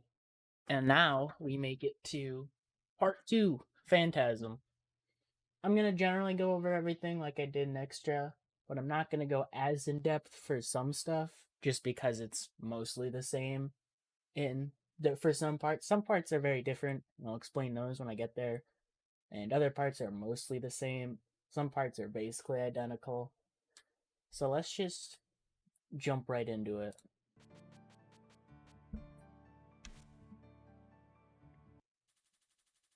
This one's gonna be with MarisaB, which is the second shot I did for this, and it was rough. So first part is mostly the same. You just got an extra couple of waves. Nothing really noticeable. I usually stream right there and then start streaming left so I can pick up some of the big power items that fall. Doesn't change much, but it's a nice thing to do. This section, I kill them on the left, move to the right, kill them on the right, move to the left, and then I stream this one in 2 waves. Or I stream 2 waves at once for like one full movement through the screen. This one, same as Extra, just speed kill them. It's all aimed if they do end up shooting. A lot of the stage is just the same but faster. Occasionally they add a couple of waves of enemies, so again, I don't have too much to say here. This changes because they changed the bullet, and that was it. So, it's time to talk about movement again. So here I start a bit to the right of her center so that I can move her right for the first wave. I just sidestep that and I try to be on the left of her this time. Move left, stay on the right of her, and stay on the left. So I'm not sure if this is like optimal or whatever for like best case scenario. This is generally how I did it because this is how I was comfortable with it. The main thing is that you always send her the same way during the rice waves, because then it'll generally line up the same. Sometimes she'll move higher or lower and it'll just be easier. But once she shoots out the second, you just want to kind of really look down here and focus on a way to sidestep the blue wave without getting caught by the rice, because they will overlap. I still struggle to read it, but shouldn't be too bad. It's not too far into the stage anyways. So this one is mostly just streaming. I start in the center because you can deal more damage that way at the start, since everything takes time to get to you. After that, I just kind of stream one side to the other, slowing down more in the center, so I can deal extra damage. Main thing is just don't go high, because then you can get the aimed bullets at very awkward positions, forcing you to stream faster. But sometimes you just have to, because the excess bullets that are just shot randomly will get in your way. Basically the same as last time, just don't start under her at the start. Blue arrowheads are a bit faster. You gotta deal with the red ones, which don't change much.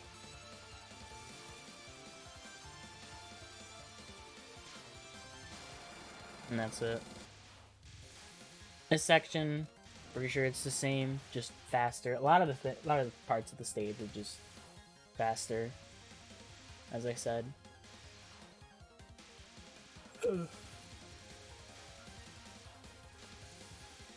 I wish I had more to say right now. So these 2 will shoot these bullets, and then you'll get 2 waves of the pellet enemies. So this is where I mentioned the speed kill in the extra section, and this is where I actually get to show it off.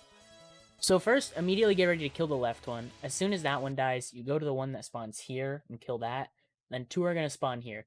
You want to try to kill both of them, but mainly just the one on the right that's going to spawn, because this one shoots slower bullets, this one shoots faster bullets. This one's more important, because after you at least kill this one, preferably both, but it's kind of hard, you move back over here, take care of this one really fast, and then you move back, at least kill this one first, kill this one first again, and then move over to this one if you want to, but typically it'll be over anyways. That makes it way more consistent with any forward focus shot. Normally, it's a lot more of a pain. There's some other characters have to deal with it differently. I'll go over those at the end, though. instead of jumping around like I did for standard extra. So just stream these. And then it's the bullet spawners. So the first part of them are the same. I just do what I did before, start up here, stream these to the right, start here, move up, right, left. Something I did in my MarisaA one was I went down, which is a bad idea, because then these will spawn immediately, and it just kind of gets ugly. So I'd rather just start the second half at the top. So then you just stream these. I like to move quickly before these shoot to move them down. And now for this section, I start like sorta left of the center, move right, left, right, right, right. You'll see me move up. One time I did this and I got like randomly clipped by one of the waves. So I think there's something weird with them. So I just kind of move up just a tiny bit to avoid that. I don't know if that actually helps, but yeah. Then we get to the boss. Nons are the same. They're all aimed. They're more annoying because they're faster, but they're basically just the same thing. If you know how to deal with extras, you can deal with phantasms. But again, because they're faster, it'll be harder. So I always start on the right, just to make sure. Now for first spell, I'm not entirely sure how to do this one, to completely be honest.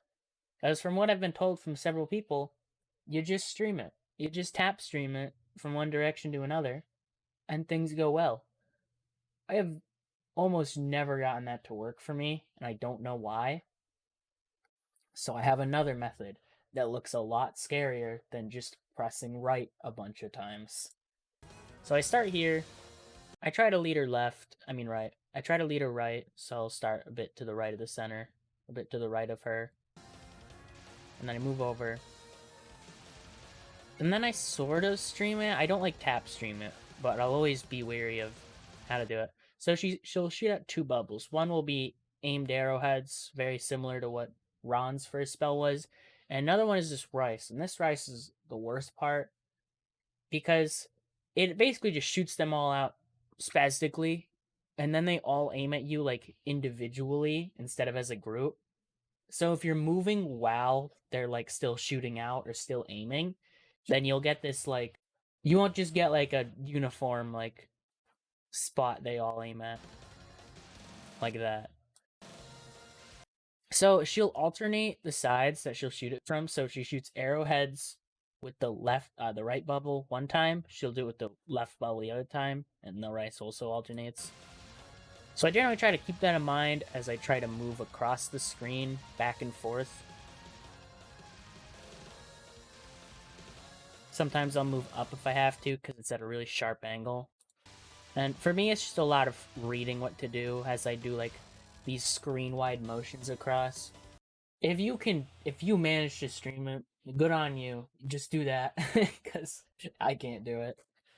So I just do those like screen-wide motions. It's hard for me to exactly describe it, but if you do it enough that way, it can be generally consistent. You just have to not be like super spastic about it.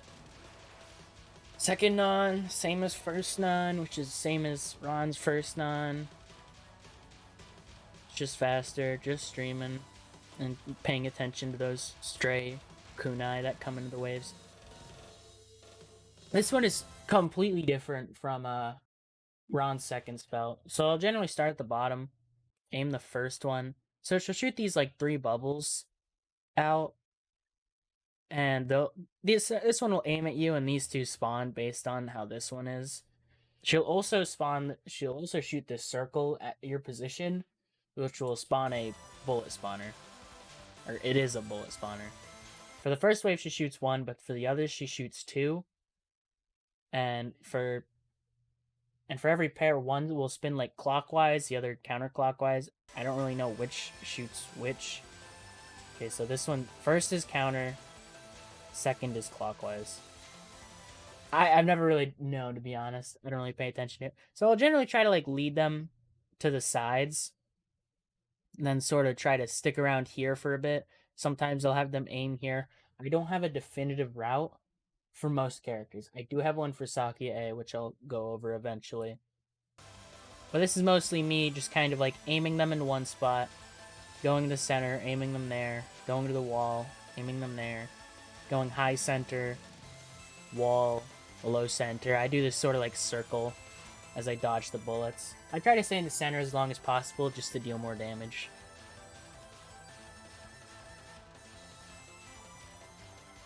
More streaming.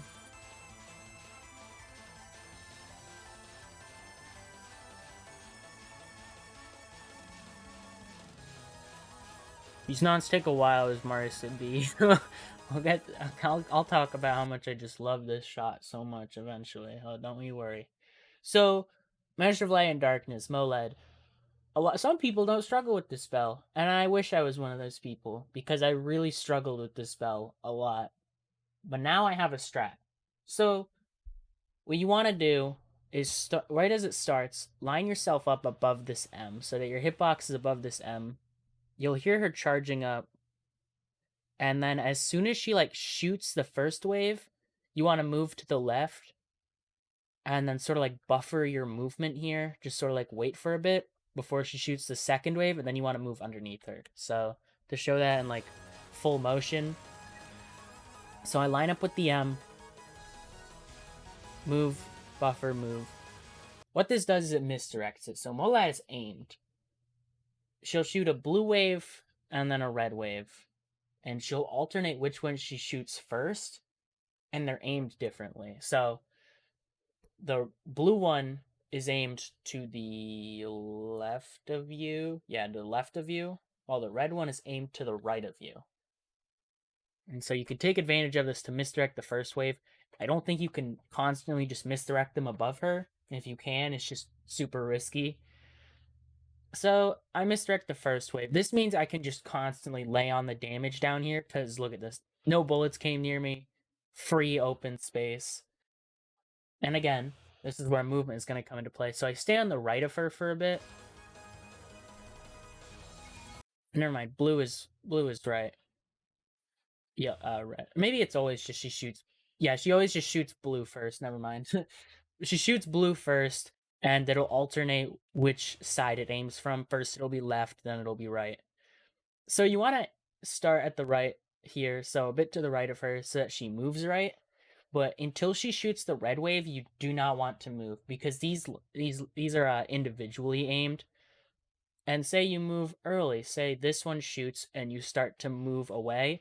This one's going to aim closer, which means you're going to be in a much tighter spot with the bullets and the lasers and whatnot. So I just stay still, wait for her to shoot that, and then I just sort of, I dodge it normally, making sure that I move right so that I can actually line up with her.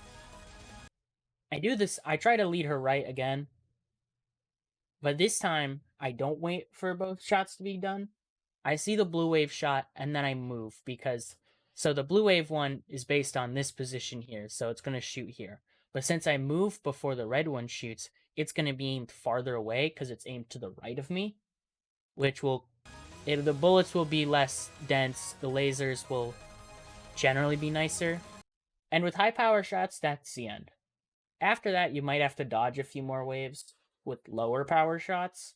Generally, it's the same thing. She alternates waves, so if the left one is going to be shot first, you want to move to the right so that they aim in a wider like angle. And if the right one is shot first, then you want to move to the left. So again, wider angle. If you can get that misdirect strat down and the aiming thing done, most shots will do it after the second wave, like right there. Like it was even like during this wave, not really actually, never mind. But yeah, it'll just be done like that. And if you can get that all down, it becomes a much more consistent spell. This one is streaming. I mentioned it in extra, but I didn't actually do it, but here I do. And it's like 1, 2, move, 1, 2, move, 1, 2, move. That's what I meant. Dreamline and straight and curve. It's siege, but easier. If you know how to deal with charming siege, kind of-ish, and you can probably deal with this. I generally try to stay on the bottom, but I will move up if I see a wave of bubbles that seems nasty. Sometimes I go for that for some reason. Main thing is just don't try to stay too close to the shard wall. And she does shoot lasers. Those are shot based on her position, so just make sure you're always under her. That's all. Sometimes I like to lead her to the right so that she doesn't move as much, but it's generally whatever. Fifth non is aimed. Here's, I mentioned it is aimed, and then you don't want to move much. Here's it being streamed. As this is what I meant. So every odd light blue kunai, you can sidestep. Sometimes, again, it'll be, like, nasty, so you just don't want to go for it. But yeah, you can just stream that one. But again, the main thing is just don't move too much. Stream it if... So, if you'll notice, it sort of opened up, and so I immediately, the first one is aimed at me. That's like my cue for, hey, I can just try to stream this. Otherwise, it's not really worth it, and you just want to try to just dodge and not move as much as possible. This spell is basically the same. She speeds up at a lower rate, but it's mostly the same. I'll move to the right or left before she like teleports to aim the bullets elsewhere, so I can just keep going up and down, up and down. It lasts a while. She has too much health. Just kind of like, yeah, misdirect the bubbles, get yourself up, line yourself up with some of the butterfly bullets. Same issue with ending it at the too high applies here as well. Because if you end it too high, then she just kind of kills you.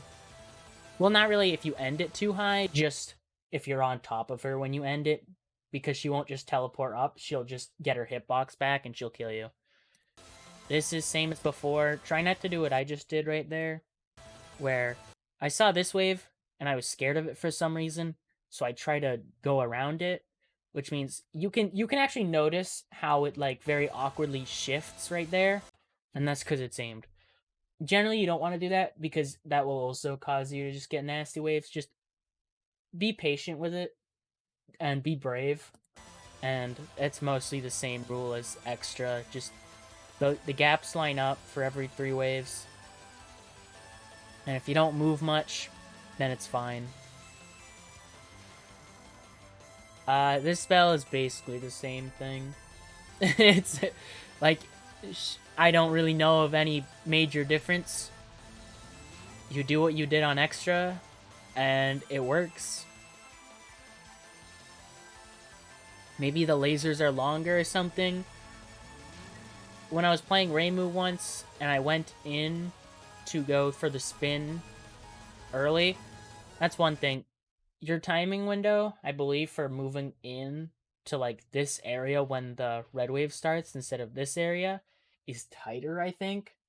I remember dying here originally. One time I did this as Reimu, and I dashed up, and I somehow died to, like, the blue laser. I have yet to have that happen again, and I have no idea how I managed to have it happen. But it did. So, I guess be careful of that if it ever happens to you, but it probably won't. I don't go for the kill. I could have just stayed at the bottom there to sort of like do it before I have to start the spin, but the spin isn't hard, so I didn't really care.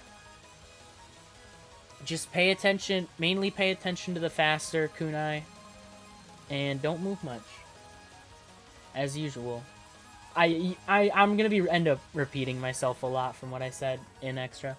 So, Double Black Death Butterfly is like unilateral contact was much harder. I don't care what anyone says about SA Double Black Death Butterfly being harder, because on Lunatic, yes it is, but also who cares? This one is still hard. I struggle with this spell sometimes. It's not like something that's like, oh, it's a 100% cap rate, because anything that's like not like super consistent, because most of the things in the stage can be consistent. I made the spam section consistent. I made Molad consistent. I couldn't really make this one consistent, and that makes it a bit harder on the. It makes it harder because it's less consistent than most things. Sure, its SA iteration might be harder on the highest difficulty, but what did you expect? and saying that isn't going to change anything. Sorry for that rant. I should probably explain. I should probably explain the spell. So she shoots 2 waves, essentially not really 2 waves, but she shoots a bunch of red and blue butterfly bullets at first. Generally, you just want to stay under her unless you get like a really nasty wave right here. I generally try to lead her right first. It doesn't matter. The main thing about directing her movement is just don't have her hug a wall, because off-screen bullets won't despawn. It's a similar issue with Unilateral Contact where you had to move up because there were bullets down here. This one will have an issue of there are bullets over here and it becomes harder to read. So you want to try to keep her more centered here. So she shoots out a wave. It's fine. The different colors will move in different ways. So in this case, the red's gonna move up left, and the blue is gonna move right. Never mind, I can't read directions. Red is going to move up right, blue is moving up left. They're gonna circle around her. While they're doing that, she's gonna shoot out her next wave, which is knives. So what I do here is I very quickly, rather than trying to read the first wave that she's swinging back at me, I try to read the wave she shot out as quickly as possible to see what's a good gap. Because right here, as you can see right now, as it's being shot out and nothing's actually at me, I don't read it well here. As you can see, I'm moving off to the side, which is something I'll get into. So you can see this giant gap here in the knives. I'm ignoring the butterfly bullets in this explanation. So you see the gaps in the knives, and you're like, all right, this is a good spot to try and dodge everything that's being flung back at me. Another option is to move off to the side, like here. So I'm moving off to the side because that'll make it easier to dodge because things take longer to get to you. Generally, you don't want to do it like here, where I move off to the right, but it's also like, because I'm reading the knives first, I get a better idea of what's safe. Because this is also good. If I tried to dash left, I could have just got, like, owned here. I wasn't exactly looking there. So I move off, and then you have to, and then once you find a spot, or at least before the wave being flung at you is to you, you found your spot or whatever, and then you really just gotta focus on dodging those. Ignore everything else around you. Just, don't run into it. But these won't move until, like, the other wave is gone. Then you do it the same. You generally want to move up similar to Unilateral Contact because they will, again, come up from off-screen. So you read it well. Dodge a bit more. And right there, I noticed that was awful, so I just moved to the left. It's mostly just figuring out, like, getting good at reading it and getting good at dodging it, because you're going to be dodging like 2 waves at once, moving in different directions, which could be tricky. It takes a good amount of practice. The way I described how to read it is generally how I do it, but sometimes it's just... Yeah, sometimes you just get bad luck, and it gets bad. It also gets denser every wave, so that's an issue if you're playing lower power shots. That non's same as extra. This spell, so the rice is aimed. These really fast butterfly bullets don't matter. You want to do it hugging the bottom. So Ron is aimed, but only if you're like an opposite wall. That's why you don't want to do it in the center, especially, because well, I guess she aims at you the same amount, but she'll move like left wall, bottom, up, right wall, bottom, up, left wall. She'll aim at you up a lot. So what I like to do is I like to aim her away from the center of the screen because that's where I get my damage in. You generally want a bottom hug because the ring she shoots out is static based on her position, which you can manipulate here. But not that it really matters because she's going to be at the bottom of the screen. And as you can see right there, the progress bar is in the way. But this perfectly lines up so that if you're hugging the bottom, the ring she shoots out at the bottom just won't hit you. So it mainly becomes this sequence of aim her to the left or right wall, try to deal as much damage as you can at the center, and read the slower rings that she shoots out. So like this blue one, you're gonna want to read like this red one, this blue one, the slower wave she shoots out at the top right and left, because that's what you're gonna have to focus on. You're just gonna need to you're gonna need to look at this and say, can I just sit here and wait for it all to go over to me, or is this a bad spot to stay? And so it'll take a while, but it's mostly just moving left and right, seeing like, oh, I'm safe there. Those bullets are just gonna go over me. Rice is aimed, but you're not really gonna be sitting still much. That one is a bit scared of the red bullets, so I moved inward a bit. Aimed her center there, not the best, but doesn't really matter. It'll last a while, but it's just a matter of being patient and then playing well. It's not very hard once you get comfortable with it at all. It just takes some time. Alright, so survival, mostly the same. Kind of. So again, make sure you're starting at the same position before the laser wheel moves, so it's always going the same way. I choose right as usual. So it'll go right up first. But then it's going to move down, so I just chill there. Start moving down. Main thing is just not go through any extra waves that you need to. So I sit there. It looks a bit scary, but as long as you're not like left of that lane, you're fine. So just learn to like weave through the bullets. That's going to be your biggest issue here when you're learning it. Just learning to get comfortable with moving through it all. So yeah, I moved right to like up leftish. Middle, right. It moves a lot faster. Is something I noticed. At least it felt that way when I was first learning it. So this is basically the same thing.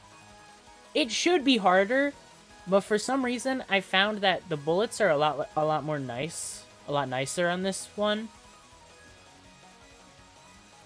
But it's the same principle as extra. There's an extra like ring to each wave, but I've never felt it made a difference.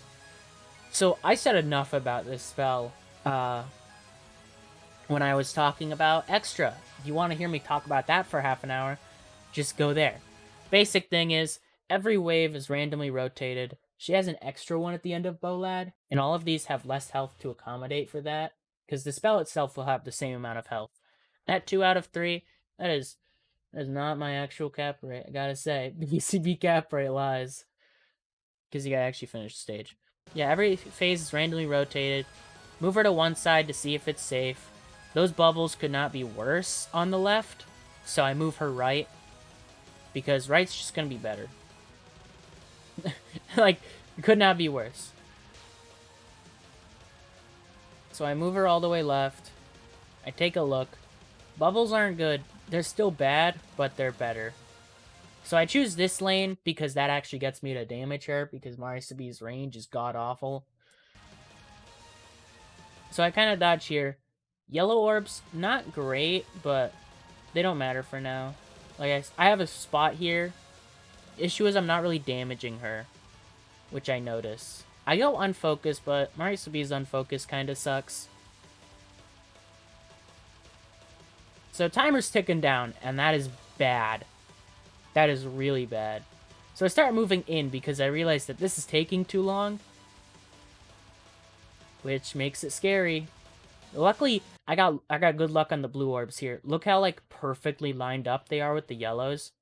So here's the extra phase. You heard her make a noise. Now you see all these extra like light blue butterfly bullets. These don't really matter.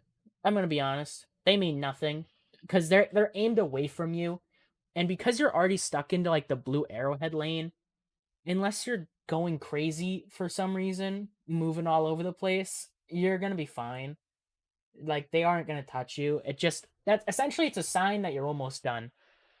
So I'm stuck dodging here for a bit, and because there is no safe spot, or at least none that I can deal good damage in. I have to keep looping around. I have to actually dodge the spell, which sucks. So I finished with 38 seconds left. That is scarily close to the rage phase. So I mentioned earlier that, well, with MarisaB, I actually showed it in Extra that I hit the rage phase. And what the rage phase does in Ron's version is it just makes the bullets twice as fast. That doesn't really change anything. It's just the bullets are faster. That's it. Maybe the transition can be weird, but that's it. Yukari's is different and much more volatile. So, like I showed, I hit it in Ron's and I still capped it. One time I hit it with MarisaB, I was doing an attempt. I took too long. 30 seconds were left. I hit rage phase. The run was immediately over. And it has to do with that last phase. So, like I said, the butterfly bullets don't really matter because they're aimed away from you. If you hit rage phase, it'll skip to the last phase, which doesn't really matter.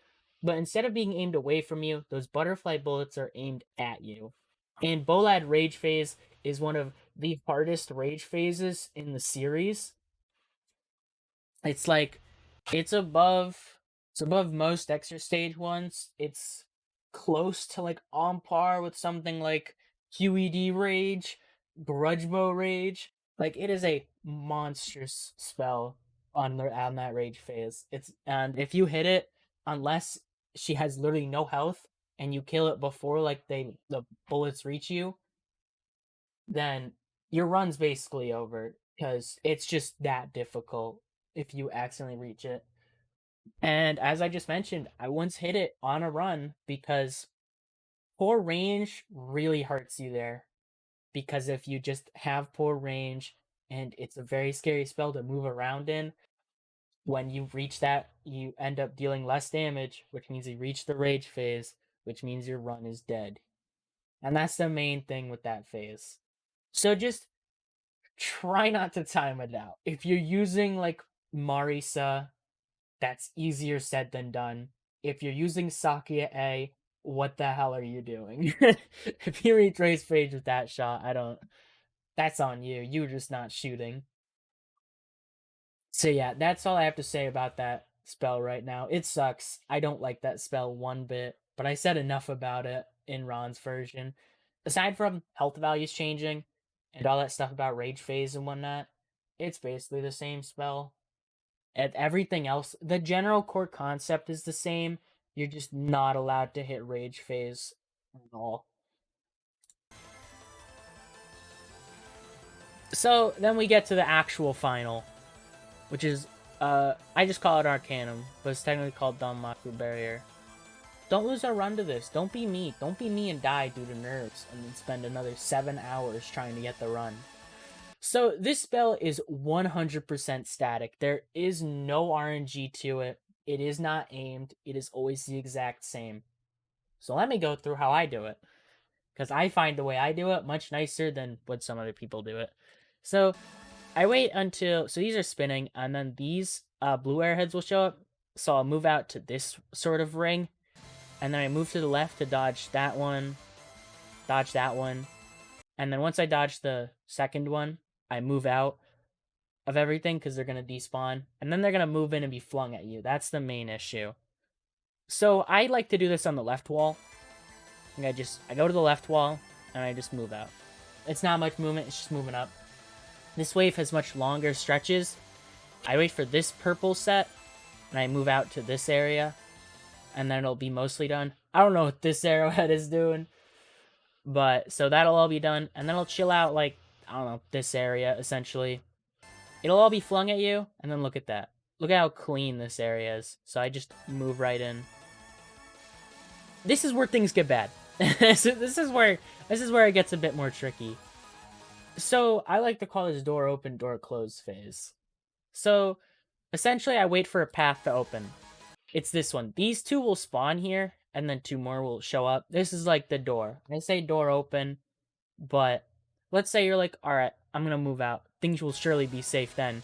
That's where these blue airheads come in to say, door closed. And then they come right through, ripping a hole in you and your plans. So you have to wait for this these blue. So your path will be open, but you don't want to go through yet. You wait for this. So door open, and then door close, and then once those pass, you go. You go out. You move left. You go through here. So I don't dodge this. I safe spot it. So you see this black line? That's essentially like, I don't know, it's like a gap or whatever. It's a border between this color and that one. You can use this to save spot waves 3 and 4 once you escape the ring. Apparently there's there's tighter safe spots, but this one's just comfy. So basically you hug the left wall and you center yourself on the line the best you can, your hitbox at least. I'm a bit high, but it doesn't matter. And like the line is just safe. Like if you're just hugging the left wall and you're on this line, you'll be fine. So just go straight for that. Then move quickly in. This one also has a sort of door open, door closed thing, which is a silly name. So there's the door that essentially just opened right here. But I don't want to go through quite yet because these guys. Just don't be scared of them. Like I've got basically it's not even like you'll move too soon because you'd have to be moving pretty fast to actually get caught by those. But I once panicked and then lost the run. So the second those guys pass, you just quickly move out. There's a pretty clear area. And then, like, because once those pass and you move out, they'll stop shooting. This one's a bit more tricky to get in your position. So you move over here. These arrowheads are just going to move down. So you want to wait for them and also move around them. You have less time to set this one up. So on this line, so for the third wave, you were just on the line. For the fourth wave, you want to be like on the top of it, which is what I do here, kind of on the top of it.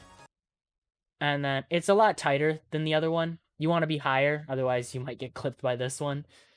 But generally, you're mostly fine. Just try to stay a bit higher than I am right here. And then things will just kind of pass through. And then the last wave. This is the funny spin wave. So you don't have to do anything to escape until now, until it starts moving. So this will all like move in a funny way. I generally do the like this area. You can also do it here. It doesn't really matter.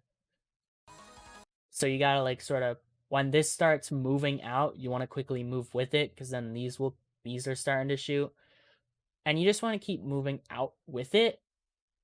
With certain shots, you might want to unfocus a bit, focus a bit, do like diagonal taps and whatnot. Just don't be too slow. Don't be too fast. Practice it in TH-Prac because otherwise you don't want to not exactly know how to do this and then die to it at the end of a run, which I didn't do. Luckily, I did die to Arcanum though, which was tragedy. So then you just kind of like, you can see me like focus for like a quick second there. I just kind of move out with it. So it's just move out. Do those taps. The slowdown also happens, so be wary of that. And then it's over. And then you're fine. I find this extra, or I find Phantasm to be a lot harder to no miss, no bomb, no border break than standard extra. Because there's just a lot more to deal with, really. Molat, I mean, generally because of my strats, it's not as bad now. Because I figured out how to do spam with most shots. I'll get to that in a real quick second. I figured out how to do Molad with all shots. Mostly. Weaker shots have to deal with a few more waves, and so not really much I can do there, but I have the general idea. Still have the whole misdirect thing I mentioned. Well, there's like misdirect 1 where it's above, or misdirect 2 where you spread out the waves. DBDB, still an issue. It's just a hard spell. Bolad, hot garbage. But generally, I still find it harder, because nons are harder. Everything is generally harder. Some stuff is easier. You don't have to deal with Charming Siege. Thank God for that. But I will say it's a lot less luck-based than extra, because extra is mainly you have actually kind of, well, extra had Bolad anyways, so that one, those sort of cancel out. And then you had Siege, which was a lot more RNG dependent, because if she moves down, you could just be done. This one, it kind of had RNG, like Phantasm spam is awful if you just do it normally. It's a very dense, fast thing. The speed kill makes it more consistent though, but it is still just like a raw dodging section. You don't really get like walled or anything. Same with Molad and some other stuff. It's a lot more fundamentals based, which is probably why I suck at it more. But there's also still luck involved. I lost 11 runs, 11 NNN runs to Molad, which is that's just proof of how bad it is at times. 6 of them were with this shot. 5 of them were with SakuyaA. Some of them were my fault. Some of them were the game just hating me and giving me the worst RNG possible. I had her shoot bubbles straight down at least 11 times. So yeah, let me go over to some other stuff to showcase that. So first is Phantasm spam. ReimuA, I don't really know what to do here. I'm gonna be honest. I just kind of chill on the right side and dodge that way. Her homing isn't very strong. It might be better to do it on the left side.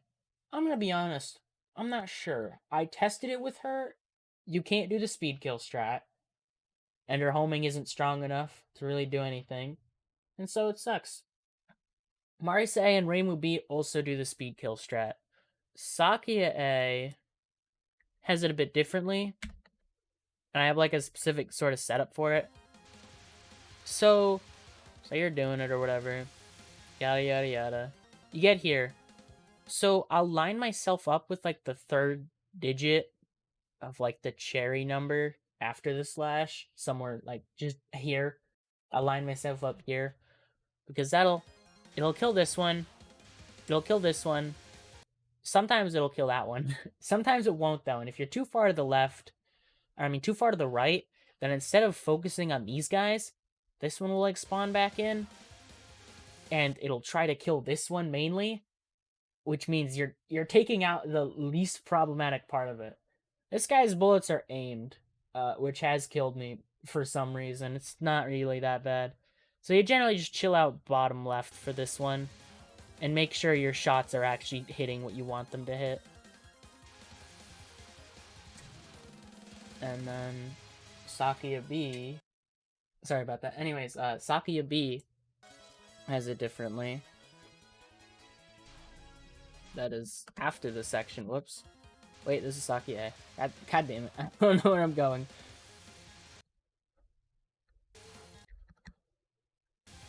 Alright, SakuyaB. So, SakuyaB is strange with her unfocused shot because it'll like fly all over the place. And that makes it hard to do the standard speed kill because your shots are like rarely lined up as well as they could be. So, I focus here. And then I aim them like at a right angle as such a way where I have to be a bit high, but not super high, and should be able to attack both of them. And then I try to focus on just dealing with the rightmost enemy here and making sure I'm actually killing this one with my shots. It's a lot trickier than I'd like it to be. I think I messed it up here a bit. It can go really well, but it can also go very poorly. It's kind of tricky for some reason. Let's go over some other fun things, like SakuyaA, first mid-spell. Oh yeah, everyone of first non should be able to kill it before the second wave of rice if you're conscious about movement. So, this is just basically like, SakuyaA just does not try on this spell, because she's constantly dealing damage. So you literally just like stream it to the left, stream it to the right. It's over. It's done. it's that easy. Another thing, SakuyaA, Yukari second spell. This should be it. Yeah. Nope, that is not it. So what I'll do here is I'll start on the left, aim 1, aim 2, I'll move over to the right, aim 2, move over to the left, which probably shouldn't have the progress bar up there. So yeah, I basically just move left and right, aiming 2 sets of waves each time. And this kills it fast. You can do this with other shots. I believe I did this with ReimuB. I might show that to see exactly what that was like.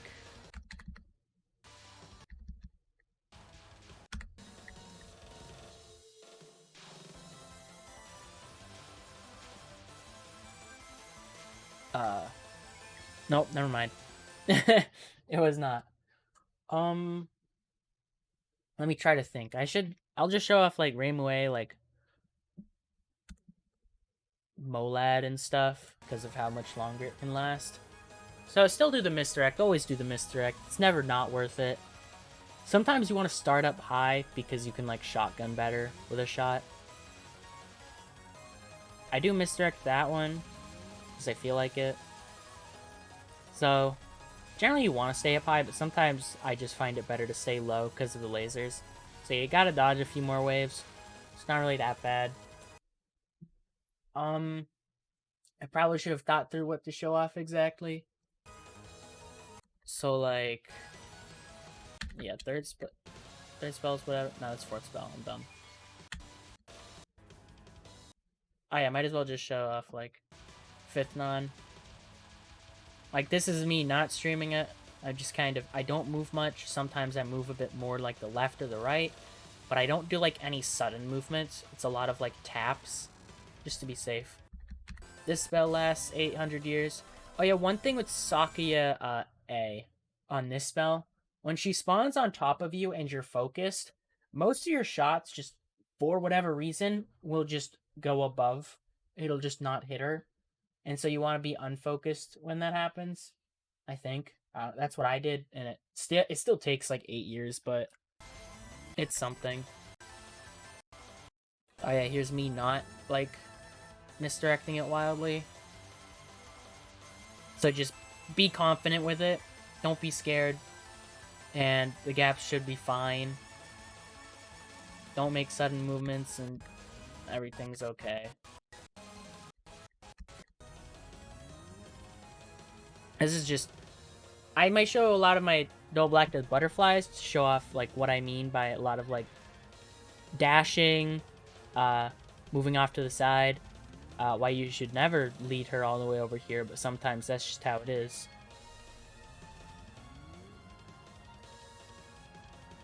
Yeah, I don't think there's anything else I really want to show. So let me just show off double-acted butterfly a bunch of times to really hammer it in.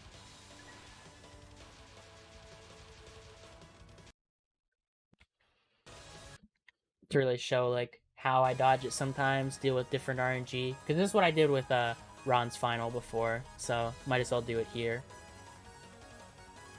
So I kind of move up because there's bullets coming from below.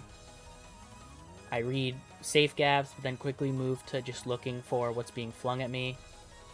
I move to the right because that's a safer area. Stay at the bottom for a bit, but I move up. Dies pretty fast.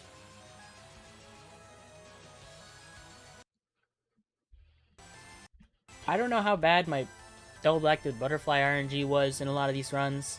A lot of my really bad RNG, but I still capped it. Attempts died.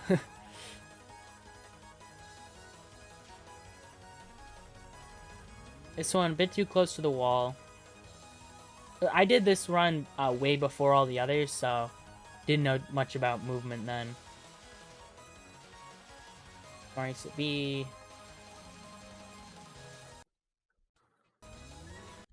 One thing nice about SakuyaA for both Molad and double-acted butterfly is the fact that because she can hit basically anywhere, she can do things on the side without having to be under the boss, and doesn't lose DPS because of it.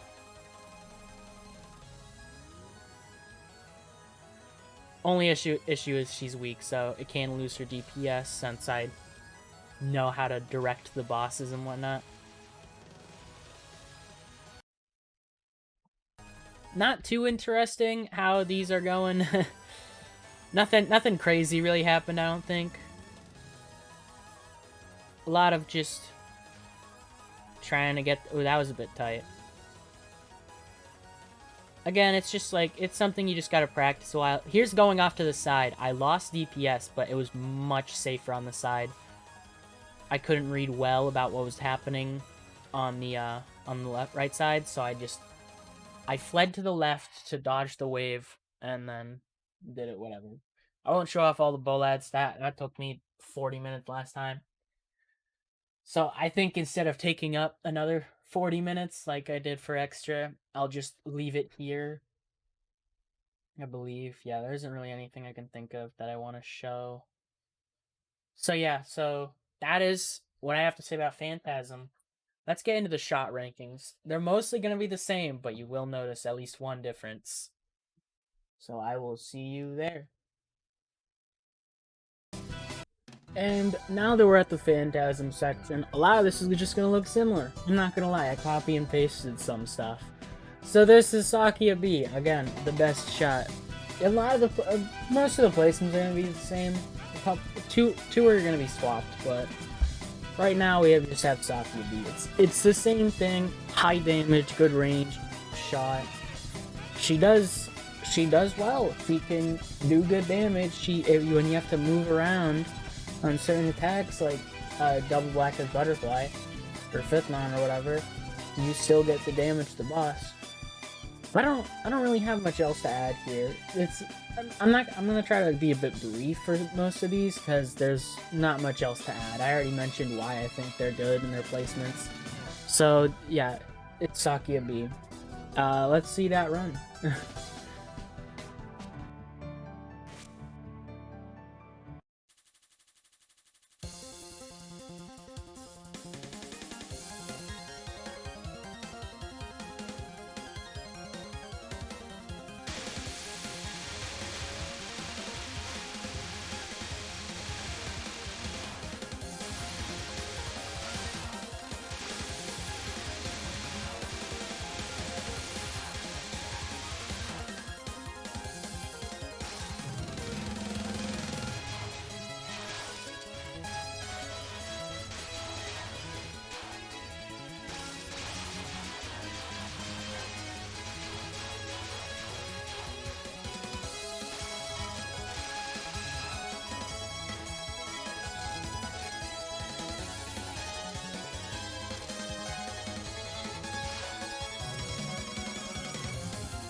And again, at second place is ReimuB.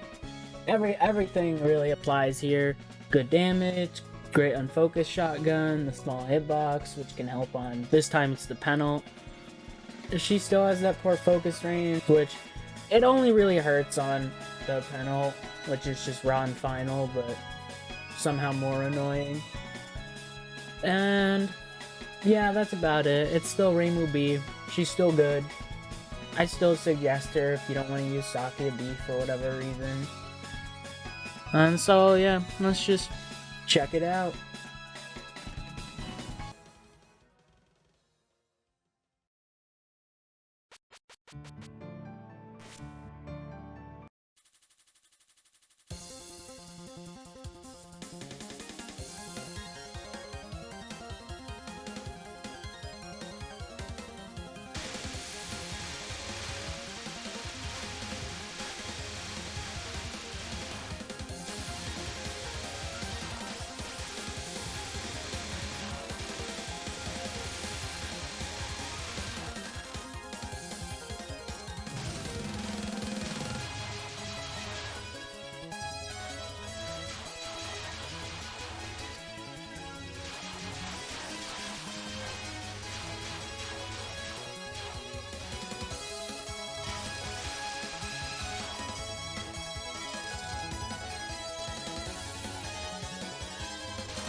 And in third place, once again, MarisaA. Same thing, really. She has great damage, but her range isn't too great. Damage thing applies here more than extra because there's a lot more cycle-based attacks. Molad is cycle-based. Double-acted butterfly, similar to Unilateral Contact, cycle-based. And so what I mean by that is essentially it's like it comes in waves rather than a constant barrage. So killing it in like 3 cycles, whether you have lower damage or higher damage than another shot, that doesn't really mean anything because you're dodging the same amount. And so that applies a bit more here. She's still got bad range. Fine, a penal, I mean, is still a bit annoying. This was the second extra NNN I did, Phantasm. This one I found a lot harder, and it took me longer despite having already done extra. And so, yeah, this stage is kind of a pain, but MarisaA was my choice, and I stand by that. She's still a solid choice. She still does well. You can get over the bad range, and you just accept that the penultimate attack, Bolad, is just total trash. Then she does really solid. Originally, I had an issue because of, like, at the end of the stage, you have the spam section, and originally that was a big issue to me because MarisaA is awful at it until I figured out the speed kill strat, and now it's not even an issue. I wish I knew that back then. So yeah, let's just get on with the run now. Things are about to change soon.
And here is where things start changing a bit. So here we have SakuyaA. And SakuyaA is a lot better for Phantasm than Extra, I find. Because the main thing is, her massive problem in Extra is Siege. Because Siege, she's just bad at it. She's terrible at Siege. She doesn't really do anything good there, and Siege is like... Charming Siege is like one of the worst parts of Extra. It's one of the hardest parts, because sometimes RNG kills you, so you want to get it over fast. And now she doesn't have that. So she still has, you know, her range, her consistent damage. I added that she can dodge on the sides. And technically everyone can do that. Like, that's not exclusive to her. It's not like she suddenly opens up like half the screen. What I mean by that is on something like Molad or something like Double Black Death Butterfly, sometimes you can't stay under the boss, or sometimes on Double Black Death Butterfly, you want to dash to the side so you can dodge the bullets at a different angle, which can very well just make it easier to dodge. And if you do that with other shots, I mean, you're still going to be safe. You should prioritize living, but you're going to lose out on that damage. SakuyaA doesn't lose out on that damage, which is really nice. And she's also still got that consistency with Bolad. She still has poor damage, which does come to bite her back, because sure you can dodge on the sides of like Double Black Death Butterfly, but you're also still forced to do more waves, and that spell gets denser over time, so it's a double-edged sword. Or double-bladed, I don't like double-edged sword, it doesn't make sense. Anyways, not gonna go on that tangent. Yeah, I changed her, like, sort of like, ranking, I guess, because you notice that I have the color of the character, their shot type, and that dictates how good I think they are. And for SakuyaA, I have her as green because I think she has a lot of positives. I still rank her below all the others, because when you figure out you can misdirect Molad, when you know how to speed kill the spam section, she loses a lot of points there. And so when you learn all that, she's a good option. I don't necessarily recommend her over the others, but she works. She's way better than how she is in Extra. She's a solid choice. She does what you want her to do. She still just suffers from low damage. So let's see what that run was like.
here is MarisaB. As I mentioned, we'd see a swap in shot types, and MarisaB and SakuyaA is exactly that. So MarisaB's pros and cons don't actually really change here. See, she still has high damage but terrible range, and that terrible range comes to bite her back a lot more in this stage. The nons are faster, they are harder, so with that terrible range, typically, like I said, if that boss is gonna move back and forth on those attacks, and you're not gonna deal enough damage in, or not good enough damage in, for it to really mean much. And so it's like, for Molad, it's usually not too bad with the misdirect. For Double Blacked Butterfly, it's very easy to lose all of your DPS just because you have to dodge. Which, I mean, that's generally true for a lot of the others, but it can still be a massive pain. It can be it can be an issue. It's very annoying. And then there's Bolad. So as I mentioned, that range sucks for Ron Final. But there, as you can see in my, as you might have saw in my run, if you watched that, I hit Rage Phase. But the thing about that was, I was fine. Everything went okay. Hit Rage Phase in Phantasm, as I mentioned earlier, and you're dead. Unless the spell ends literally the second after you hit it, you're dead. And so if you get bad luck on Bolad, things can go very wrong. I lost 6 runs to it. It was bad. That range is really bad. Like, it's such a problem due to just how everything wants to work. And so generally, after that, it's not, I mean, sometimes she does some stuff alright, but overall, she just has too many issues that come with the range. At some point, I did die to Arcanum with this shot, which is the true final. That has nothing to do with MarisaB, that was all nerves. And then I got stuck for another like 7 hours trying to get the shot. But luckily that also meant I figured out new strat, so I mean that was nice. But yeah, maybe this is just a bias thing, but that range is such a bad thing for this stage. It doesn't help her at all, it makes things terrible. And she still has that high damage. So sometimes if you can actually damage the boss, she does fine, but most of the time, that doesn't mean anything. So yeah, that's enough about MarisaB. Let's see what my final winning run was after it took me like 10 hours.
Well, it's been a long ride. We're finally at the last shot. Wouldn't you guess that it's ReimuA again? It's really shocking.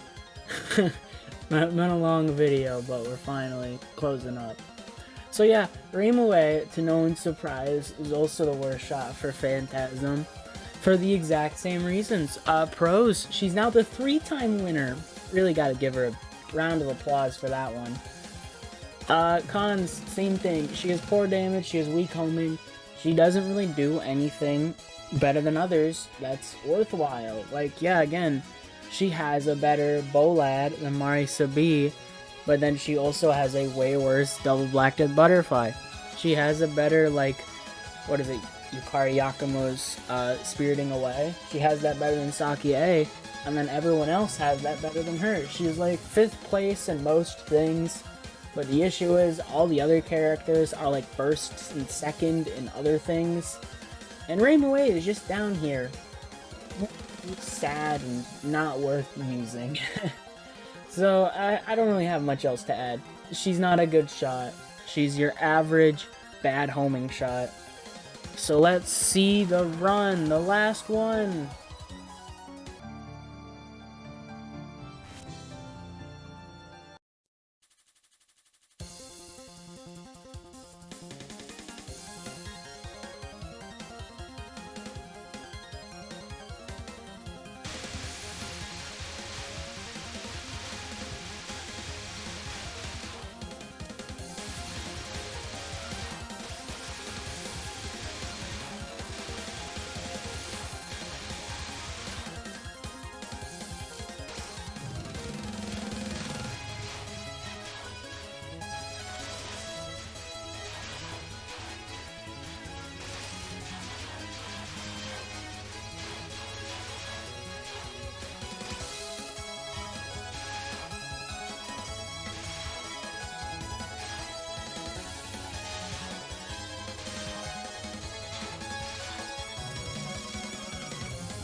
Alright, now we're finally done. We finally made it to the end. Congrats, you decided to watch all of this, or even just skip here. Because it's a long one having to go through. Show 12 runs, explain for half an hour how I feel about Bolad, and all that kind of stuff. So right here I have all my times to clear. Some stuff definitely took longer than others. EX, for the most part, was very short. Aside from my original MarisaA one, which I did first. Like, ReimuB was literally first attempt, wasn't even meant to be serious, it was a practice attempt. And I did it. ReimuA didn't take much longer, MarisaB took a bit longer. SakuyaA took about the same amount of time. Everything took roughly 48.5 hours, which is quite a long amount of time. Then there's Phantasm. Phantasm always took me longer. Like, literally every single time. ReimuA took like 3 times as long. ReimuB took 3 times as long. MarisaA took like 1.5 for my first. That was my first Phantasm, no miss, no bomb, no border break. And it was an arduous journey. I'm really annoyed though, because I don't have the VOD of me doing it. Because I changed stream settings, or I changed to Streamlabs OBS that day, so I could have chat on screen. And then I thought stuff would carry over, but they didn't. And so there was no recording of the VOD when I was done. And so that's just it. I just don't have it, which sucks, but it's been a while. I have to move on at this point. MarisaB Phantasm was absolute misery. That took me forever. It took me like 3 streams of trying to do it, because it was just I kept getting to Bolad every once in a while. I'd die there. I'd get stuck because I gotta get through what was it even? I have to get through mid-boss. I have to not mess up the stage. I have to get through first spell, because for some reason I cannot do first, or at least I could not do first spell, because everyone streams it and I just can't, and I don't know why. I watched a score run and they go like up and then down as they tap into a direction, and that seems to work. Might try that. That might work. I don't know. I have not tested it at all. Yeah, MarisaB Phantasm took me a while. I managed to die to Arcanum one time because I was just that nervous. And it was with MarisaB. That was like 4 or 5 hours in or something. I don't know. In a way, I'm definitely pissed off that that happened, but it's also like, if that didn't happen, I wouldn't have figured out to misdirect Molad. I wouldn't have figured out the speed kill on spam. I wouldn't have really figured out a lot of things. Like, after that, I started really understanding things. I wouldn't have figured out the nons were aimed. SakuyaA was after that. Not actually, SakuyaA was a bit after that. I did SakuyaB after MarisaB, which I was very nervous to do, but I was very quick with it. It says 45 minutes, but like half an hour, that was practice. I did it in like 3 attempts or something. SakuyaA gave me trouble again. Something about that shot was an issue to me, but mostly because I just kept messing up. So I mentioned I had 11 runs lost to Bolad. It doesn't count Ron's final, because I really don't know what that number is, but it's not very high. At most, it's like 1. Because when I originally did MarisaA for both Extra and Phantasm, I never lost to that spell in both cases. Once I got to that spell, that was the end of the run.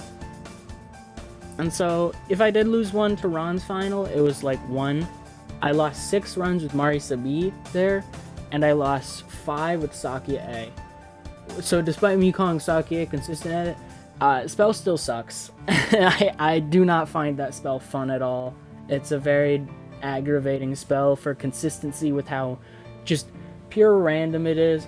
If the bubbles shoot straight down, it's like, well, life sucks. If you have to sit between rice, well, life sucks. And then the blue orbs come in and they overlap with the yellow orbs in such a way that feels like it's creating a wall. Life sucks. And you have to get through Arcanum, which is just like a memory test. It's not hard, but if you're nervous and you really just brain fart like I did, you die to it. Some of my deaths on Bolad were, they were on me. I won't lie. Sometimes I got really bad RNG, but I could have still salvaged it. One time as SakuyaA, I got good RNG and I still messed it up. ReimuA surprisingly never took that long despite being the worst, but I also basically always did her last. I did her last for Standard Extra, and I did her second to last for Phantasm. ReimuB was done last, because now I have a wheel system where I spin a wheel and see what I have to do next. I have mixed opinions on these stages right now. Let me talk about my opinions on these stages. So, Standard EX is fine. I feel I'm okay with it. Most of it's alright. I'm cool with most of it. Siege sucks. I don't think Charming Siege is a fun spell with how just RNG garbage it can be. If she moves down, well, hope you're lucky. And then Ron's Final sucks because Bolad sucks. And they're the same damn thing with minor changes. I really don't like that spell at all, but I think I've ragged on it bad enough. Basically, I don't like the spell, and so that takes points away from me on Phantasm and Extra, because it's all the way at the end, and it's just a pain. I think Phantasm spam is dumb, and I'm really glad that I figured out a speed kill strat for it, because otherwise I would have lost my mind trying to do this. Luckily with that speed kill strat's fine, but otherwise it's a pain. I really struggle on Molad, which I'm also glad I figured out the misdirect, because otherwise, yeah, I suck at that spell too. Double Black Death Butterfly is fun. I feel like I find it more fun than SA's version, but I also haven't really dabbled in SA's version enough, so I can't say that for sure. But it's a fun spell. I think timing it out can be fun with the fact that it gets harder over time.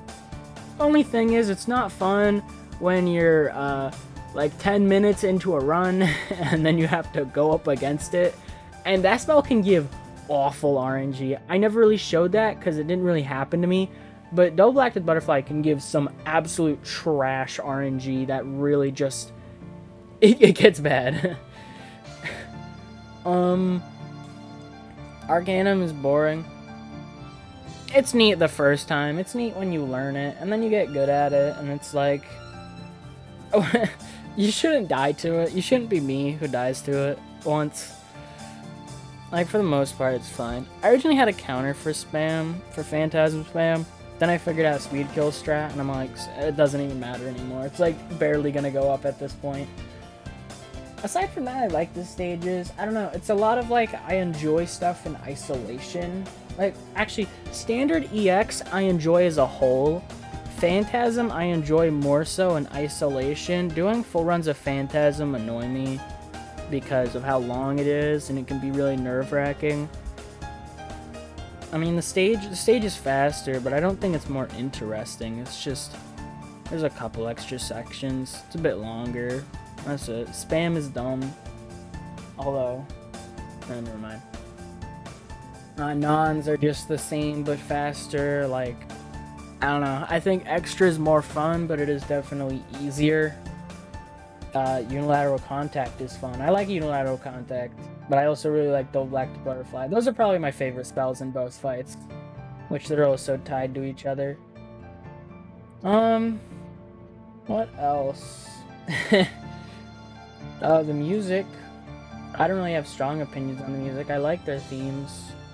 I think I like Necrophantasia more, but I don't really know. I do, but don't really have too much of an opinion on Ron's theme. I think they're fine enough stages. Eventually I'm gonna try to score them, but that's gonna be like way later down. Way later down I'm gonna score extras and at least try normal mode in each game, just to get a grasp of what scoring is like, and then I'll see if I'd ever want to really delve deep into one of them. Yeah, this took a while.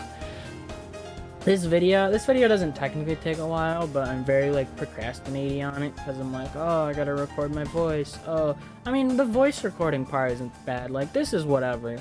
The annoying part is having to screen cap everything, stretch it in Photoshop, put it in video editor, blur it. Like, it's not hard. It's not even that long, but it's tedious. And every single time I think I have to do it, I'm like, oh no. Because one thing I do that you might notice is I just put like camera blurs, the backgrounds of stuff. And so the things you look at in the back during, like, let's say MarisaA's extra stage section, I clicked on extra, I clicked on MarisaA, and I hovered over the shot type of MarisaA. I screen capped that. That was 1 out of 12. And so I had to do that 11 more times, go into Photoshop, put it in Photoshop, stretch it out, export it, save one image, time to go through 11 more. I don't know if I really have anything more to say about this. It was a very long video because it was just a whole lot of... It was 12 runs, 2 stages to go over. There was a lot to say. Kind of. I didn't have much to say about the shot types. They're very not... There's not much to say about the shot types. You have good shot type and bad shot type, basically. That's probably all I have to say about this. I think like I said, I do like standard extra more. Survival-wise, Phantasm is fun in parts, but as a whole, doing it all at once is a massive pain because it's a lot of, I don't know, having to go through everything to have Bolat at the end is rough, and at least Ron doesn't have like the harder spells that Yukari has. Because, I mean, Yukari does have some easier stuff. Like, yeah, the teleport spell, bubble spell, those are easier. That does not mean she is an easier fight at all, though. Yeah. I'm gonna be... Alright, so that's probably about it. Next stage is gonna be UFO. I've already done all the runs. I don't know when I'll start working on that. I have school. I have a class starting on 1st of November, so like, I don't know, like 3 days from now, and I'll have to start working on that, and it's English, and English takes a while, and it's gonna suck, so I'll probably postpone working on it for a bit. So I don't know when that'll come out, but I'll be doing Wabak for a while right now, because I gotta do Lunatic 1 CC, I gotta do 9 EXNNs, I'm gonna be doing LMB and LMB no hypers and all that jazz. So I'm sure I'll have time to put that out before I'm done with all of that. Especially if I'm working on school, it's not like I'm gonna also stream. So yeah, that's all I gotta say. This video is literally like like 5.5 hours.